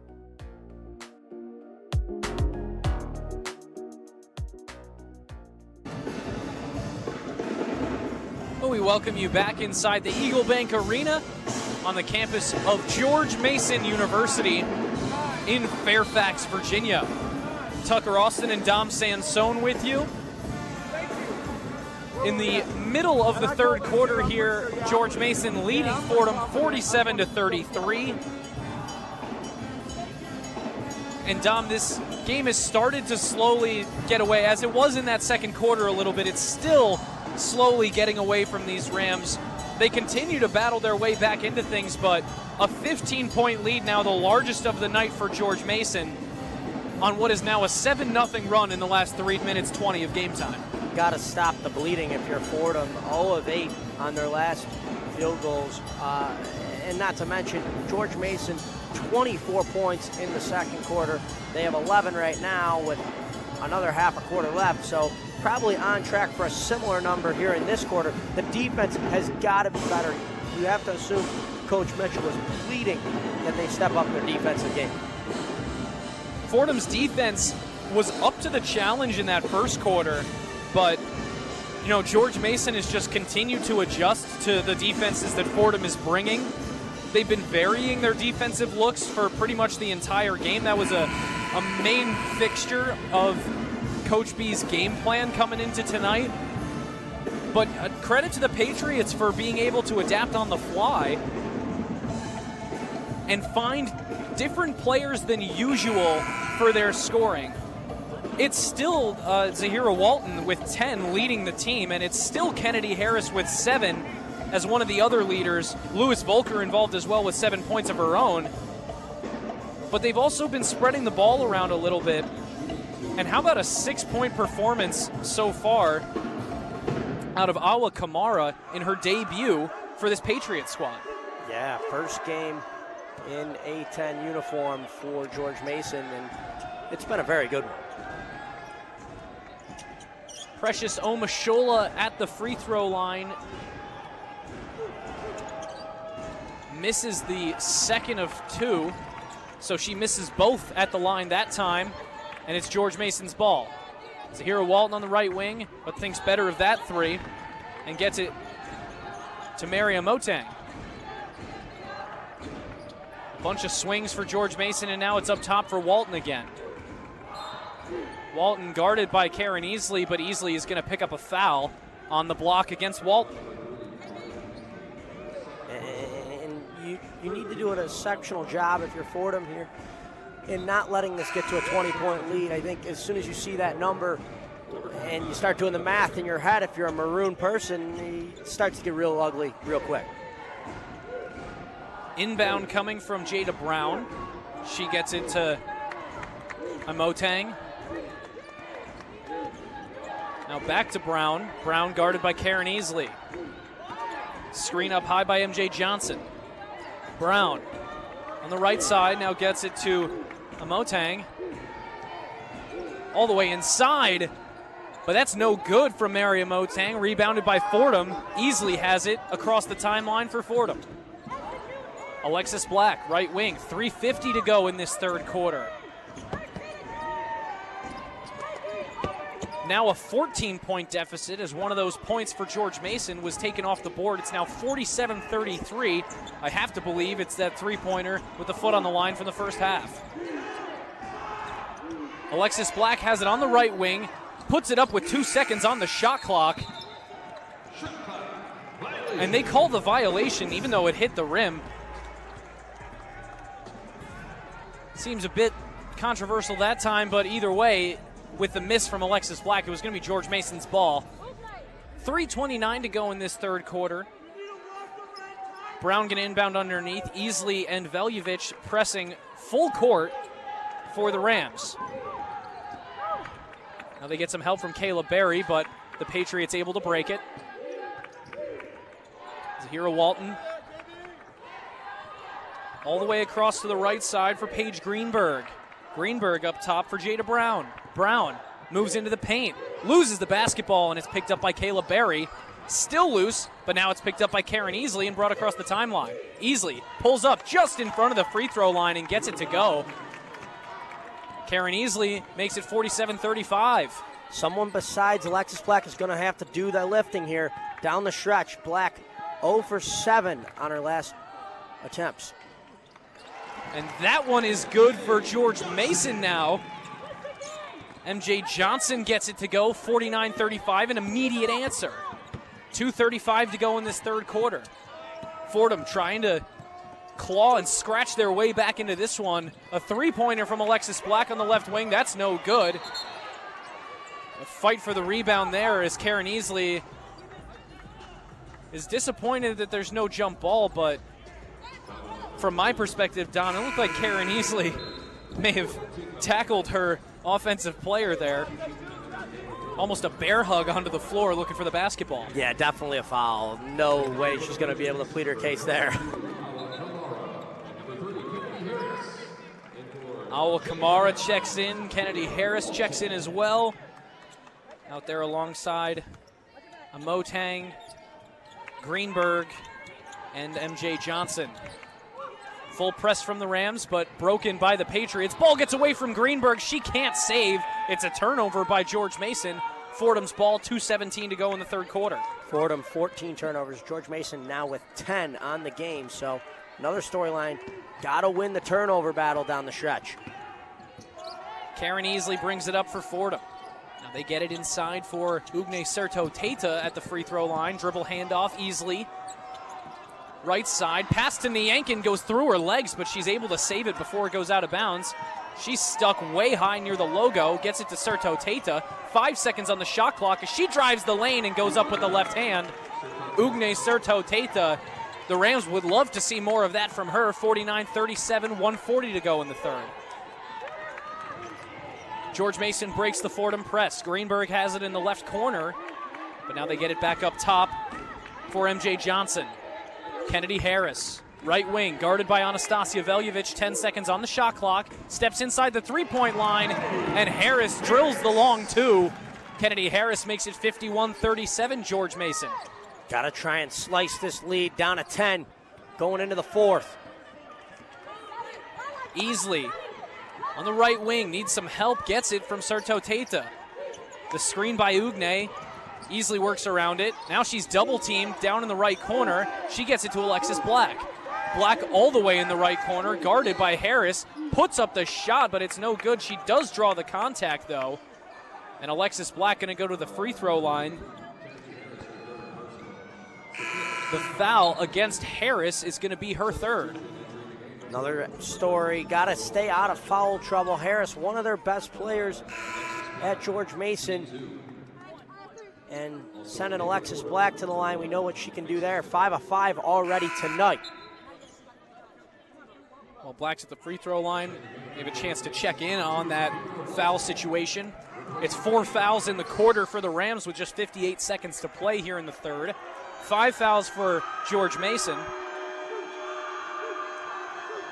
Amotang is up to 3. Kennedy Harris is up to 3. Volker is up to 3. Black made the first, made it 51-38. She makes the second as well to bring it to 51-39 now the score. Under a minute to play. Inbound to Walton, double teamed. Breaks the press to Greenberg. Greenberg brings it across the timeline and tries to get a pass off, but it's out of bounds. Last touched by a Fordham Ram. And I think you're going to see Fordham continue to stick with this full court press. It's been giving George Mason issues, and not to mention in foul trouble now, the Patriots. We'll see what they can do. 3 fouls in the game for Kayla Berry, 3 for Ornella Niyankin, 3 fouls for Karen Easley. No one else on the Rams in dire foul trouble. As the ball gets away from George Mason, Mason Hill falls on top of it, but the possession arrow pointing towards the Patriots. Get that arrow back, maybe get the ball at the quarter break. Jada Brown checks in, and Mary Amotang takes a seat. Zahira Walton going to be charged with the inbounding duties for George Mason,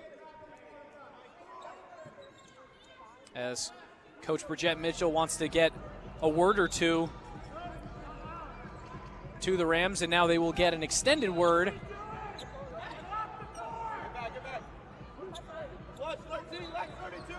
That was a bit of an interesting moment there. Both teams kind of collapsed towards each other's benches,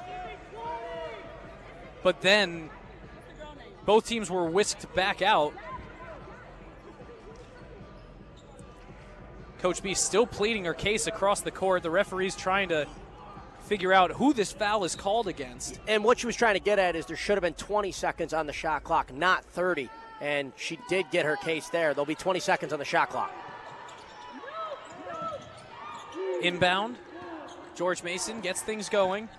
Jada Brown with it on the right wing, going to drive all the way to the block. Up with the right hand and the soft touch. Jada Brown is good for 2.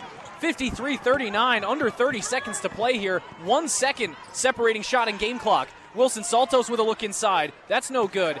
Tries to get her own rebound, but it gets away. Walton comes down with it. Zahira Walton gets it cross court to Jada Brown. Brown going to hold on to it here. 12 seconds to go in the third quarter. Shot clock is turned off. George Mason leads 53-39. Into the left corner. Greenberg gets it back out to Walton, but she can't get the shot up in time. Ball gets away.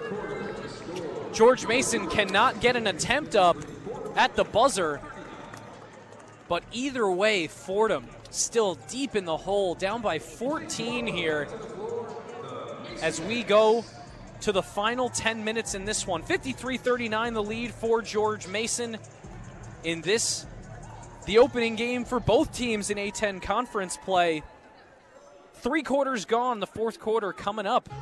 We'll be right back with more women's basketball on WFUV Sports, but for now we're going to send it back to the Rose Hill studio for a one-on-one scoreboard update. Here's Hope Nolan. The one-on-one scoreboard. The Knicks are up against the Hornets 53-47 at half. The Nets are up 37-24. The Devils are down 0-2 against the Stars at the end of the second. Kicking off women's basketball A-10 play, Richmond took down Loyola 69-46. G-Dub got the win over Dayton 54-42. LaSalle beat VCU with a score of 70-62. URI is leading by 5 with 6 minutes left in the fourth quarter. Davidson is up 65-49 against Duquesne with 4 minutes to go. And Bonnie's vs. SLU is 30-28 with less than a minute in the second quarter. With your one-on-one scoreboard, I'm Hope Nolan.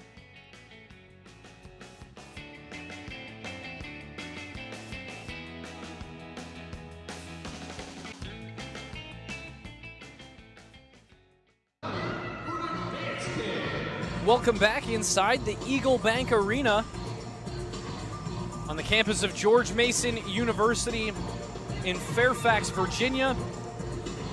Tucker Austin and Dom Sansone with you. Thanks so much to Hope Nolan for that one-on-one scoreboard update. You'll hear from her and from Derek Bollier at the end of this fourth quarter when the one-on-one post-game report rolls around. But Dom, Zahira Walton now 3 for her last 4 in terms of shooting. She has seemed to have started to heat up a little bit. Kennedy Harris is at 9 points. She's about to break into double figures as well. And for the Fordham Rams, it really seems like they've run into a situation tonight where Alexis Black has been doing a lot of the heavy lifting, but nobody really else on this roster has been able to step up and match Alexis Black's energy. But I also want to mention one thing that you pointed out to me during halftime, something that I've now been wondering for the entirety of the third quarter. Where is Lucretia Edwards? Yeah, not really sure. 12.4 minutes per game. Would probably expect to see her unless there was barring some injury. So maybe we can get the scoop on that after the game. But have not seen Edwards on the floor yet.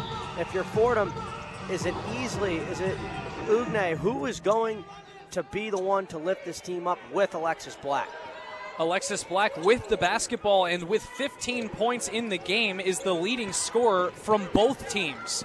Black gets it inside for Wilson Saltos. Her shot is no good, short off left rim.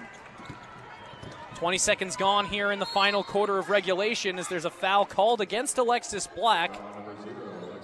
It's going to be her second personal of the game, and already an early foul here in the fourth quarter against the Fordham Rams.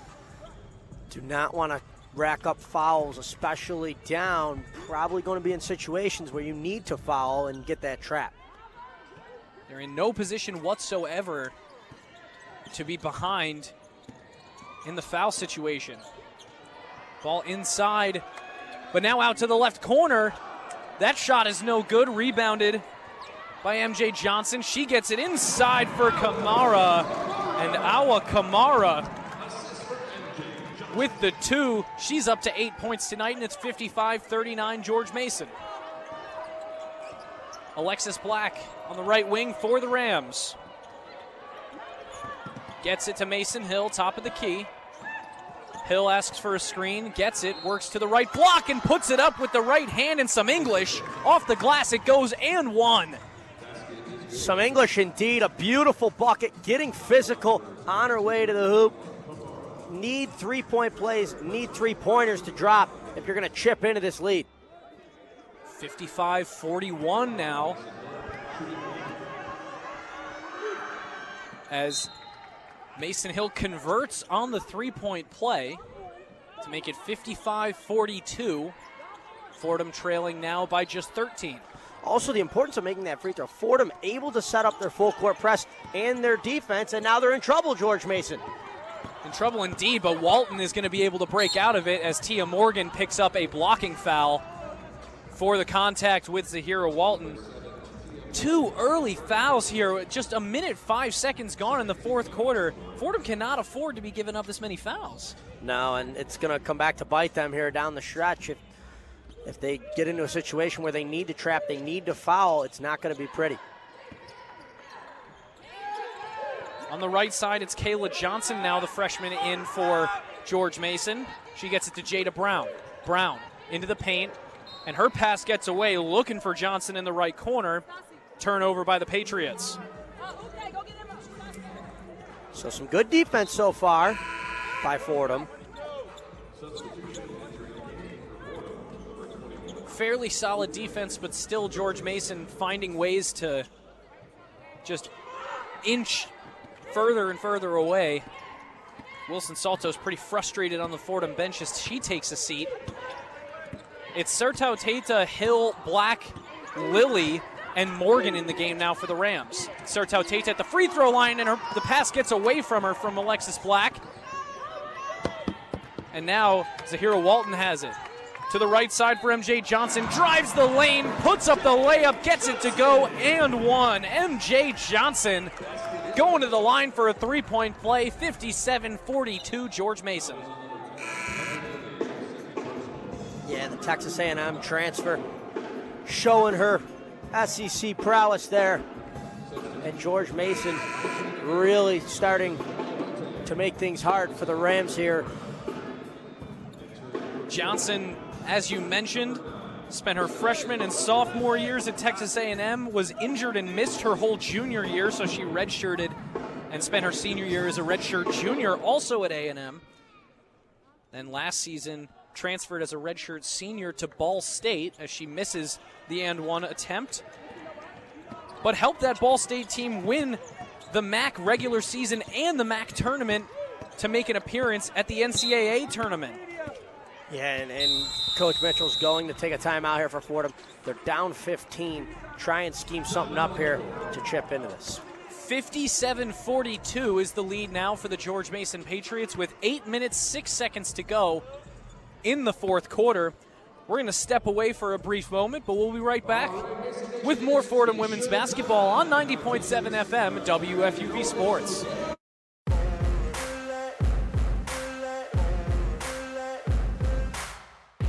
Hey everyone, I'm Alex Diaz. And I'm Mary Hannah Gallagher. And we're the hosts of All In, a women's sports podcast. On All In, we discuss everything women's sports, from the WNBA, the AUSL, and NWSL. No matter the sport, we have you covered. You can catch us on Spotify, Apple Podcasts, or anywhere else you get your podcasts.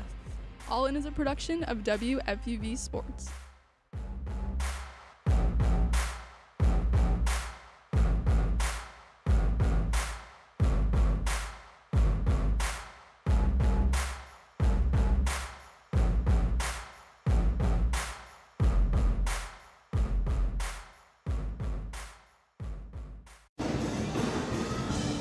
Welcome back, ladies and gentlemen, inside the Eagle Bank Arena on the campus of George Mason University in Fairfax, Virginia. Tucker Austin alongside Dom Sansone with just about 8 minutes to go here in this fourth quarter.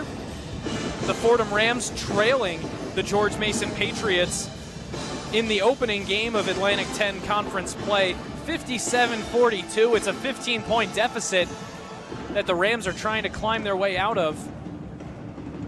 And Dom, we talked about it during that break. Outside of Alexis Black, who is not necessarily having a great shooting night herself, just 3 for 11 from the field, still her stat line looks to be the best out of this Rams team. And 1 for 7 in their last 7 from 3 is not a recipe to get you back into a basketball game. No, not at all. And you look at the rest of this team right now on the floor. Ugne Sertoteta, 6 points. But other than that, 0 from Morgan, 0 from Veljovic, and Mason Hill with 3 points. So the offense has been struggling. We'll see what Coach Mitchell goes to for a spark here as we enter late in the fourth quarter. Yeah, as you mentioned, Tia Morgan at a scoreless mark in this game. She started and has played 22 minutes. Mason Hill's 3 came from just a moment ago when she made a 2-point, converted on a 3-point play opportunity, the layup and one.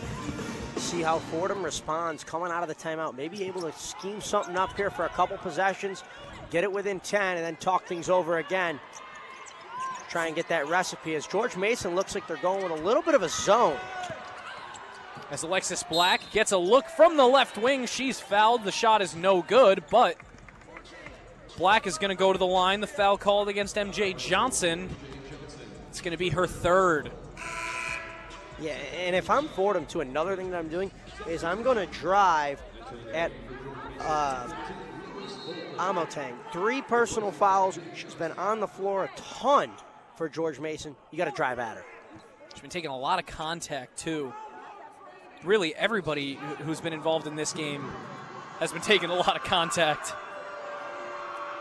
As Alexis Black stands at the free throw line, she hits the first. 7:53 left in regulation here in Fairfax, 57-42, and now 57-43 after the second free throw good from Alexis Black, getting ready to take her third.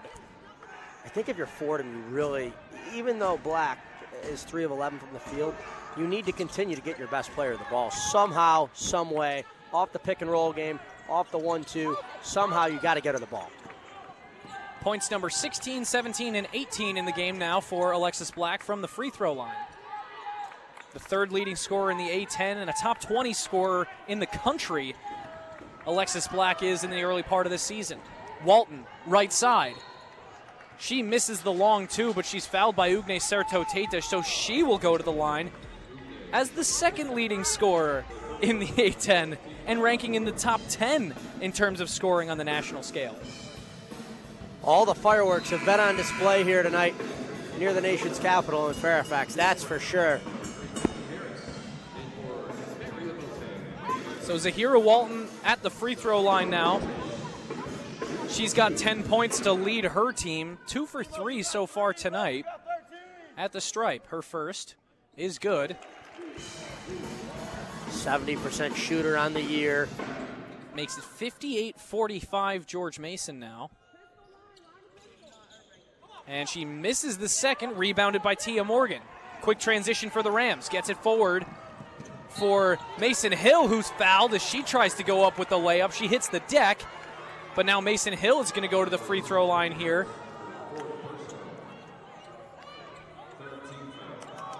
Fordham showing a little bit of their resilience here, not going down without a fight. Hill driving hard on Kennedy Harris. And that's her fourth personal foul. Harris got to take a seat now as she is one off taking a seat for the rest of this game. Hill makes the first of 2. Again, you have Kamara with 3 fouls, Volker with 3 fouls, A-10 with 3 fouls. Got to continue to drive if you're the Rams and put them in situations where they need to come out of the game. And a wild pass out of bounds from the hand of Jada Brown, but the referee on the floor going to say it was last touched by a Fordham Ram, deflected out of bounds. And now the inbound, the restart of play for George Mason. 7:15 to go in this fourth quarter. 58-46 is the lead for the Patriots. Inside for Volker. Tries to get it back to the right block. Volker has it after a loose ball. She misses the layup, gets her own board, misses again off the front of the rim, gets another rebound and kicks it out to the top of the key. Into the right corner, Zahira Walton, wide open look from 3. That's no good. Off the front iron, rebounded by Volker. Another second chance, but Anastasia Veljevic puts an end to that series, at least for now, tipping it out of bounds and forcing a George Mason inbound. Yeah, officials timeout here. Actually, looks like it's going to be George Mason timeout. 4 second chance opportunities. I don't know if you call it 4 second chance or just 5 chances to score for George Mason. First chance, second chance, third chance, and so on. Yeah. I mean, got to be able to get a rebound if you're Fordham. You're within striking distance. You've got it back down to 12. And a rebound there, you go and get points on the other end. You're back to maybe a single-digit lead for George Mason, and you got a lot of hope. It's a short timeout. Both teams, at least the Fordham Rams, breaking the huddle. And a little killing in the name from the George Mason band. We mentioned them earlier. They've been doing a great job all night. As the inbound comes from George Mason, we're ready to get going again. Maria Motang into the right corner, finds Volker. Swings all the way from right to left across the top of the arc, finds Walton, now left corner. A lot of ball movement from George Mason, but that's tipped away. Walton tries to get the shot off, but it's going to be a shot clock violation.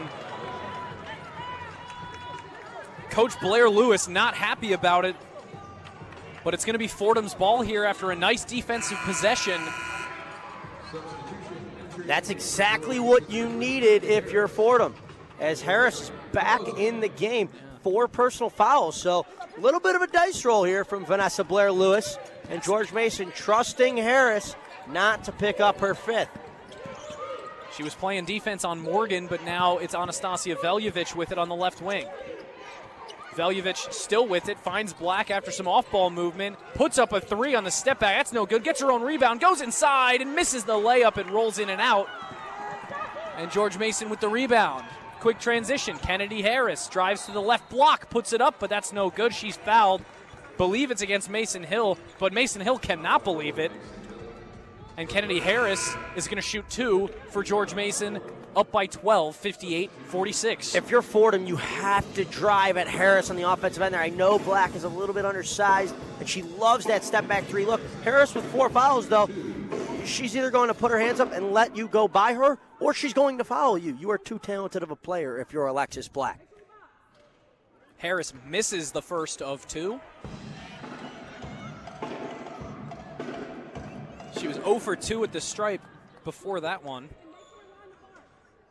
4 for 11 from the floor and 1 for 5 from 3. She's taken the most shots out of anybody on her team. Morgan has it for the Rams after second of 2 was good from Harris. 3 from Alexis Black, no good. Rebound, Serto Tata. Ugne puts it back up and gets it to go. A couple bounces off the rim and it falls through. Need the bounces to go your way. Again, a little bit of a full court press. Hill almost a hand on it. 59-48, 11-point deficit for the Rams. Baseline Jay, that's no good from Jada Brown, rebounded by Fordham again. Alexis Black across the timeline, guarded by Brown. Inside for Serto Tata, who takes the contact, trying to go up for it. Holding on to that lip, she shakes her head, she's okay. And Ugne going to go to the free throw line to try and get Fordham back within double digits. Yeah, Fordham showing a little bit of grit here. Ugne will head to the stripe where she's 60% on the year. We saw her during the shoot-around this morning taking 3-pointers from the corner without jumping as if they were free throws. Made 4 of those in a row, as I recall. Hopefully for the Rams, she's dialed back into the usual free throw distance. Right in front of that George Mason band, she misses the first of 2. Now she'll take a second to try and bring Fordham within 10. 5:24 left to go in regulation in this one. Yeah, and if she gets it to go, anticipate more of that trap, and that's exactly what you're going to see. 4 players above half court for the Rams. Now Niankin sinks back towards Volker, who gets the press-breaking pass. Top of the key for Zahira Walton. Walton guarded by Hill. Now it's to the right side for Brown, guarded by Black. Left wing for Kamara.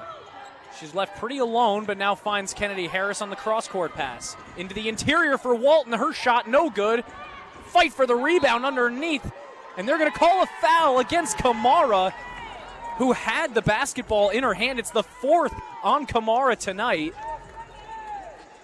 Kamara, 4 fouls. Harris with 4 fouls. Need to make it a point to drive at those 2, and Fordham will go to the line right now as they're in the bonus. Both teams actually in the bonus now, with the Rams at 5 fouls, the Patriots at 5 fouls. So any fouls by either team here in the last 5 minutes of game time will send somebody to the free throw line. This time it's Mason Hill. It's interesting to see how George Mason has wound up with players in foul trouble like this. Hill hits the first. Harris has 4. Kamara has 4. The Rams have 1 more foul now than George Mason, but only have a handful of players with 3 and no one in deep trouble. There's a fight for the rebound after the miss. They call it a jump ball, possession pointing towards George Mason. Yeah, that's okay, though. You're going to get that arrow back. It's going to come into play down the stretcher, the way things are going. And Harris still on the floor with 4 fouls. Kamara comes back to the bench. And as you mentioned, that kind of speaks to Fordham's depth and how many players they use on the court in a normal game. And again, this pressure from Fordham. Pass inside for MJ Johnson. Now top of the key for Walton. A double team at the George Mason logo at center court. Fordham's bench wanted a backcourt violation. It's tipped out of bounds. It's going to be off Alexis Black. Alexis Black is asking for a review, and Coach Bridgette Mitchell agrees. Yeah, they're going to get that review. Alexis Black was absolutely adamant, and the coaching staff at the sideline. Coach B looked at the staff. They said they gave her that signal, go and take a look at it, and we're going to get a look here in a moment. Crucial moment in this game, too. Fordham gets the ball back. They can cut it within 6. Yeah, 59-50 now after Hill's free throws. With 4:37 to go, Fordham, this is the first time, certainly this fourth quarter, that they've been within double digits. They've been clawing, trying to get back into this game pretty much since the second quarter.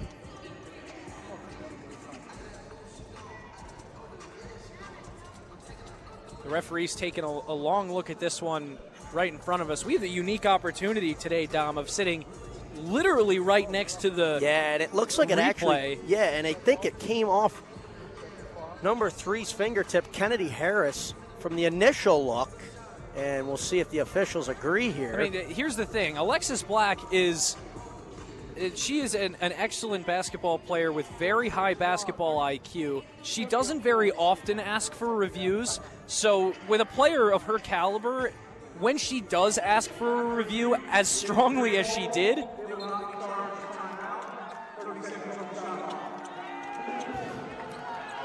and so it works. Yeah, Fordham with the basketball now. And like I was saying, Alexis Black, she's such a good player that she wouldn't usually ask for a review, but when she does, she is usually right, and she was in this case. You have to trust your star player there, and it was a great challenge from Coach B. They get the ball back, and they're going to have a shot here.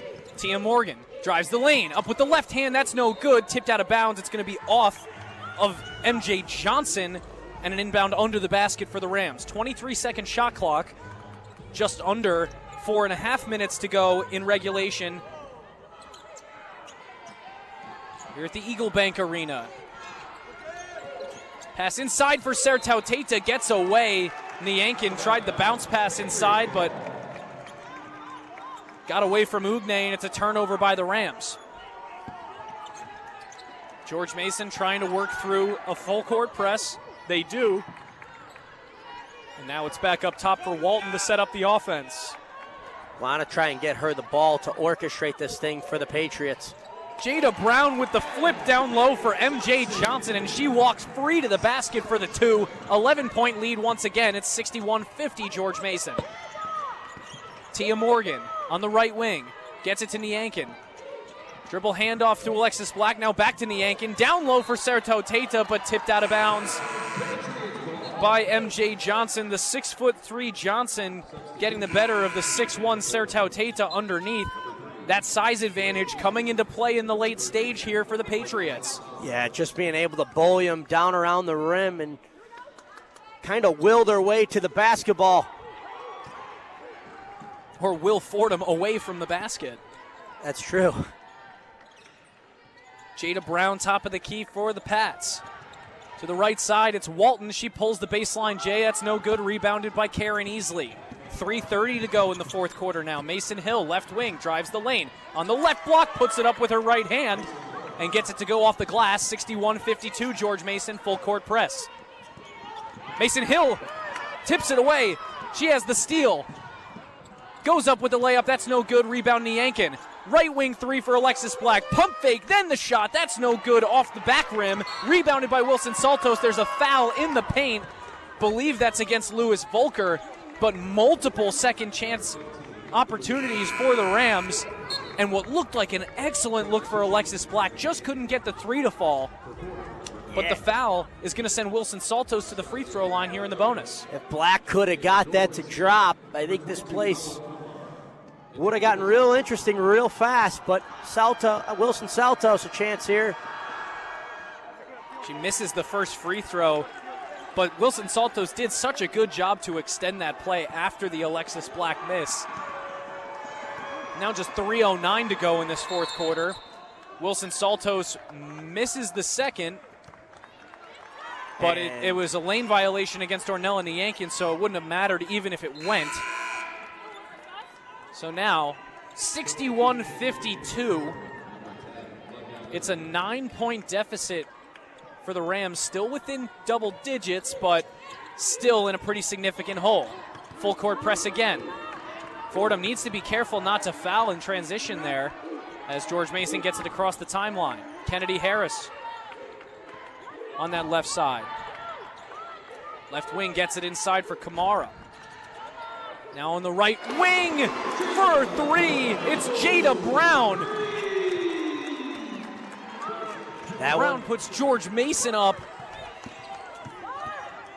And that one's going to hurt for the Rams. They're down 12. 64-52 now after the three by Jada Brown. London Lilly, right corner three. It's no good. It rims out. Rebounded by Zahira Walton. Just 2:20 to go in this fourth quarter. George Mason going to start slowing things down now. Try and pull some time off of that clock.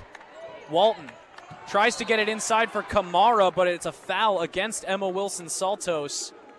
Kamara drawing the contact and hitting the deck that time. You understand the frustration and the physicality here for Fordham, maybe there a little bit, but I thought it was still a decent defensive play. Just maybe a little too aggressive and a little too early as Hill's coming back in for Lilly.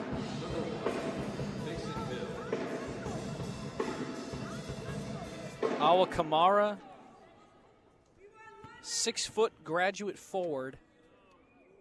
Her first hits the net and not the rim on its way for what was almost an air ball, if not for hitting the bottom of the net. 64-52 after the miss. And she hits the second, though, to make it 65-52. Now a 13-point deficit once more for the Rams. Just 2:10 to go in this fourth quarter. Alexis Black, dribble handoff with Easley. Karen Easley works around a Veljovic screen to the left elbow. Now it's Emma Wilson-Saltos driving hard into the lane, but can't get the layup to go. It's rebounded by Awa Kamara. George Mason beats the press. Coach Mitchell asking for the defense to come forward and press as high as they can. And now a wide open look on the right wing for Kennedy. Harris is short, no good. Fight for the rebound, but they're going to call a timeout. Are the George Mason Patriots. Vanessa Blair-Lewis wants to talk things over with her team as they nurse home this 13-point lead with 1:34 to go in the fourth. Yeah, George Mason in really good shape here to probably win up 13, start doing the math in the foul game. Fordham, we have discussed it, though, in a little better shape to foul. When you look at people you want to foul for George Mason, probably looking at Amoteng and Johnson, numbers 11 and number 14. Okay free throw shooters, right around 70%, both of them. Harris up into the 90s, and Walton also up over 70% as well.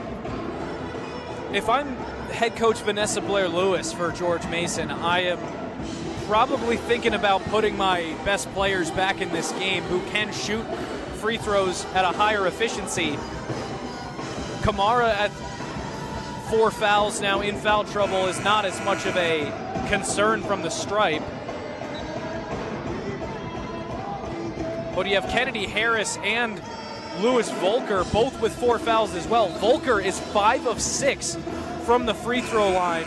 That's the best mark on this George Mason team today. I wouldn't be surprised if we saw Volker back out there just to try to get her the basketball. I would get Volker out of the court, and I would also get Greenberg out on the court. 2 shooters, 2 smaller guards that can shoot the ball very efficiently, but Volker is not going to be out there for George Mason here with 1:34 left. It seems that neither will Greenberg. Paige Greenberg hit her only 3 that she took earlier in this game. When you don't get a lot of looks, it helps when you knock them down when you do. Brown has the inbound, guarded by Easley. Screen. Now into the right corner for Walton. Walton drives into the paint at the left elbow. Now the free throw line. She fades away and hits the 2 from the free throw line. 67-52. What could be a bit of a dagger here on the jumper by the reigning A-10 Women's Basketball Player of the Week. Alexis Black has it top of the key for the Rams. 1:04 to go in this fourth quarter. Fordham has a 15-point deficit as Black throws it away, trying to get it down low for Wilson Saltos, but well over her head and out of bounds. Yeah, and that should pretty much do it here, down 15, under a minute to go. And you see George Mason going to their bench here. And full swap for George Mason, as you said, yeah, going to that bench. Greenberg in. Leah Keys now in. They go with Sanaya Littlejohn, the freshman from Philadelphia, as it's stolen away by Mason Hill at the half-court line. She tips it towards Alexis Black. 47 seconds to go in regulation. Black throws it up and gets it to go with the right hand. The little floater, she takes some contact. She'll go to the line for a single free throw, 67-54.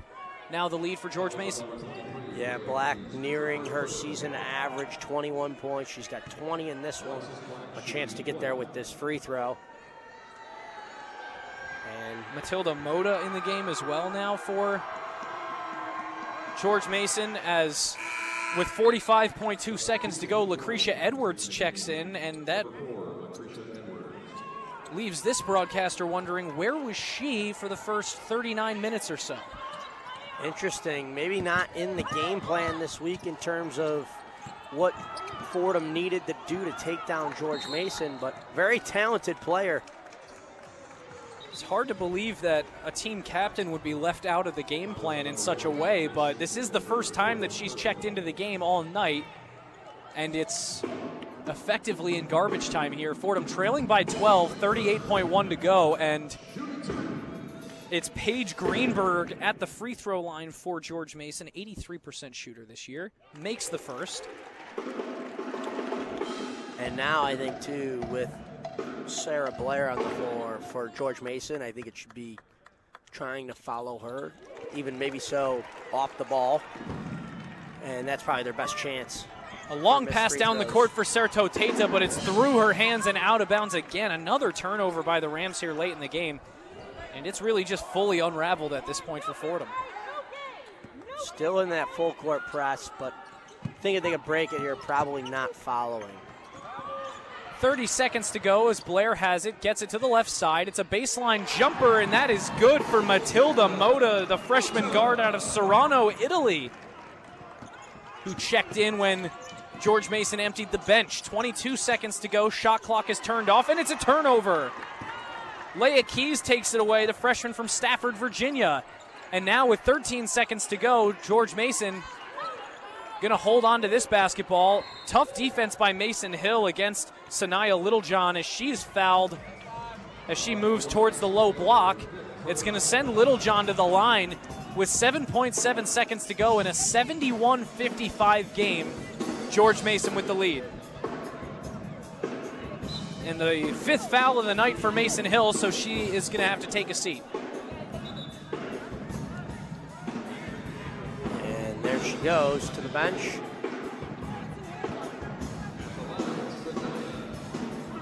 Great game, though, by Hill. 22 minutes. Much higher than her average. Yeah, got the start as well.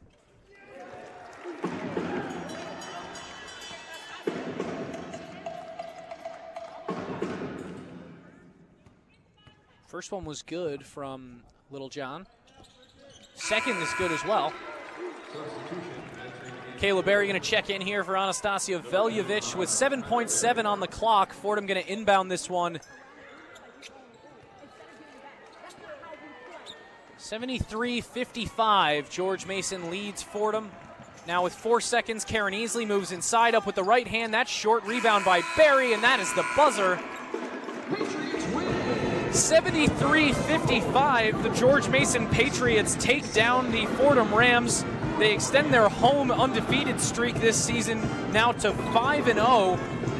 The Fordham Rams fall to 6-4, 0-1 in conference, and the George Mason Patriots begin their title defense, a defense of their first A-10 championship in program history with a W at home in Fairfax. It's exactly what you could have dreamed of if you're a George Mason fan.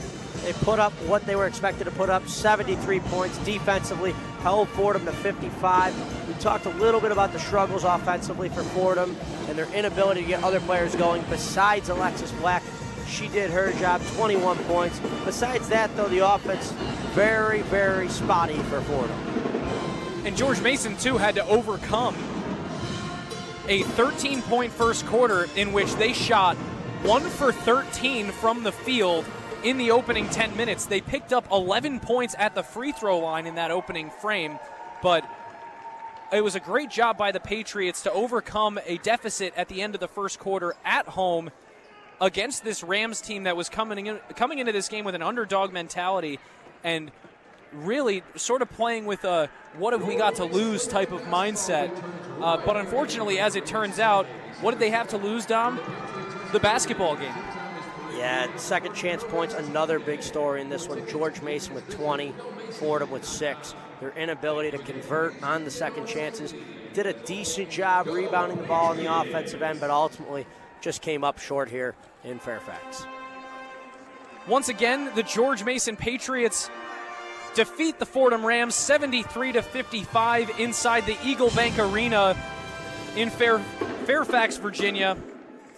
The Fordham Rams fall to 6-4 overall, 0-1 in conference play, and 1-3 in road games. Their next game is going to be this Saturday, also on the road at 2 p.m. against Hofstra. But that is going to do it for us from the Eagle Bank Arena here in Fairfax tonight. We're going to send it now back to the Rose Hill studio for the one-on-one post-game report.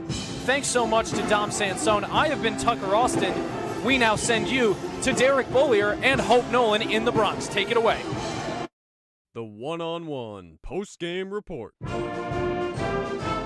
Hello, everybody, and welcome into the Rose Hill studio for your post-game show. As the Fordham Rams fall to the George Mason Patriots by the score of 73-55. I'm Derek Bollier, joined by Hope Nolan. Fordham loses their first A-10 matchup, but we have to really dive into this one to really see why. And really, honestly, the biggest thing that you see when you look at the stats for this game is George Mason simply just shot better. The free throws were the big thing in the first half, but those kind of evened out. 21 free throws for George Mason, 18 for the Rams. The rebounding kind of balanced out as well. Offensive rebounds were even. Defensive rebounds a little more towards George Mason, but not a huge difference that would cause the loss like this, 73-55. That's an 18-point difference. And it really not a whole lot of really like anything that would really come out to you other than what Tucker mentioned, which was the second chance points, 20-6. But really, George Mason just shot better. They really showed that they were just the better team at some points. I mean, that first quarter, they obviously didn't show that, going 1 for 13. But after that, they really recovered, and they really just showed that they were the better team in this game. Yeah, I mean, George Mason just played better basketball tonight. I think like you said, first quarter was not their best basketball I've ever seen, but I just think they know the level that they can play to, and they have so many people that can play to that level. Like, I think Fordham was just relying way too heavily on Alexis Black, and her points were insane, but that's just not how you win a basketball game. Like, it's a team game. That's not going to win games, clearly. Yeah, absolutely. George Mason had their points spread out a lot. If you look at the point spread, 9, 8, 7, 13, 10, 9, 5, 6, they had a lot of different people doing a lot. And then no one had double digits for Fordham except Alexis Black, who had 21. But even her, 11 of her points came from free throws. She had almost all of Fordham free throws. She shot 25% from the field, which isn't normally what she shoots. She shot 4 for 16. 2 for 5 from 3 is good, but 4 for 16 from the field overall isn't good. That's not normally what you see from her. It may have been an issue of just she wasn't able to get the good looks, but because maybe she felt that she was being relied on a lot, and she had to really be that anchor, and not a lot of other players could really get going. Evan Wilson-Saltos, 2 for 8. Ugne didn't really get going. She didn't really have a lot of opportunities. She only shot 4 for 6, which the rate is good there, but just not a whole lot of volume. She really didn't get utilized as much as maybe we thought that she would in the paint. But it just seemed Fordham not really able to get anyone else going other than Alexis Black, who really, again, didn't shoot all that great, 4 for 16, but she was able to get a lot of points, but 4 turnovers for her, and she got 3 assists in that first quarter, and she ended the game with 3 assists. She didn't really seem like she could get anything out to anyone else, and again, it just didn't really seem like anyone else got going, while opposed on the George Mason side, almost everyone on that offense was clicking. Yeah, I mean, everyone was just firing for George Mason. I think this is a good, I wouldn't say reset, but it's kind of good to take note as Fordham of what needs to be worked on, and especially as like a team that ranks in the middle of the A-10, kind of looking at teams that rank more towards the top. Like, you need to know where you're lacking so that when you play some of those lesser teams, you can beat them. Yeah, absolutely. And another thing to note that we haven't talked a whole lot about, it wasn't a huge issue in the first half. The turnovers, there were a lot of them, but the points off turnovers wasn't huge. I think there was only like 5 points for George Mason off turnovers, but Fordham ended this game with 20 turnovers, and the way that they play, I've talked to Coach Bridgette Mitchell a couple times. They know they're going to turn over the ball a couple times, and they typically aim for about 16, 17 turnovers. They had 20 in this game. They do 3 push-ups at practice for every turnover, so that's going to be 60 push-ups for them. I hope they really enjoy those, but that's not really something you want to see. And the points off turnovers ended up with 16 for George Mason. Well, George Mason had 14 turnovers, and Fordham ended up with 12 points off of those.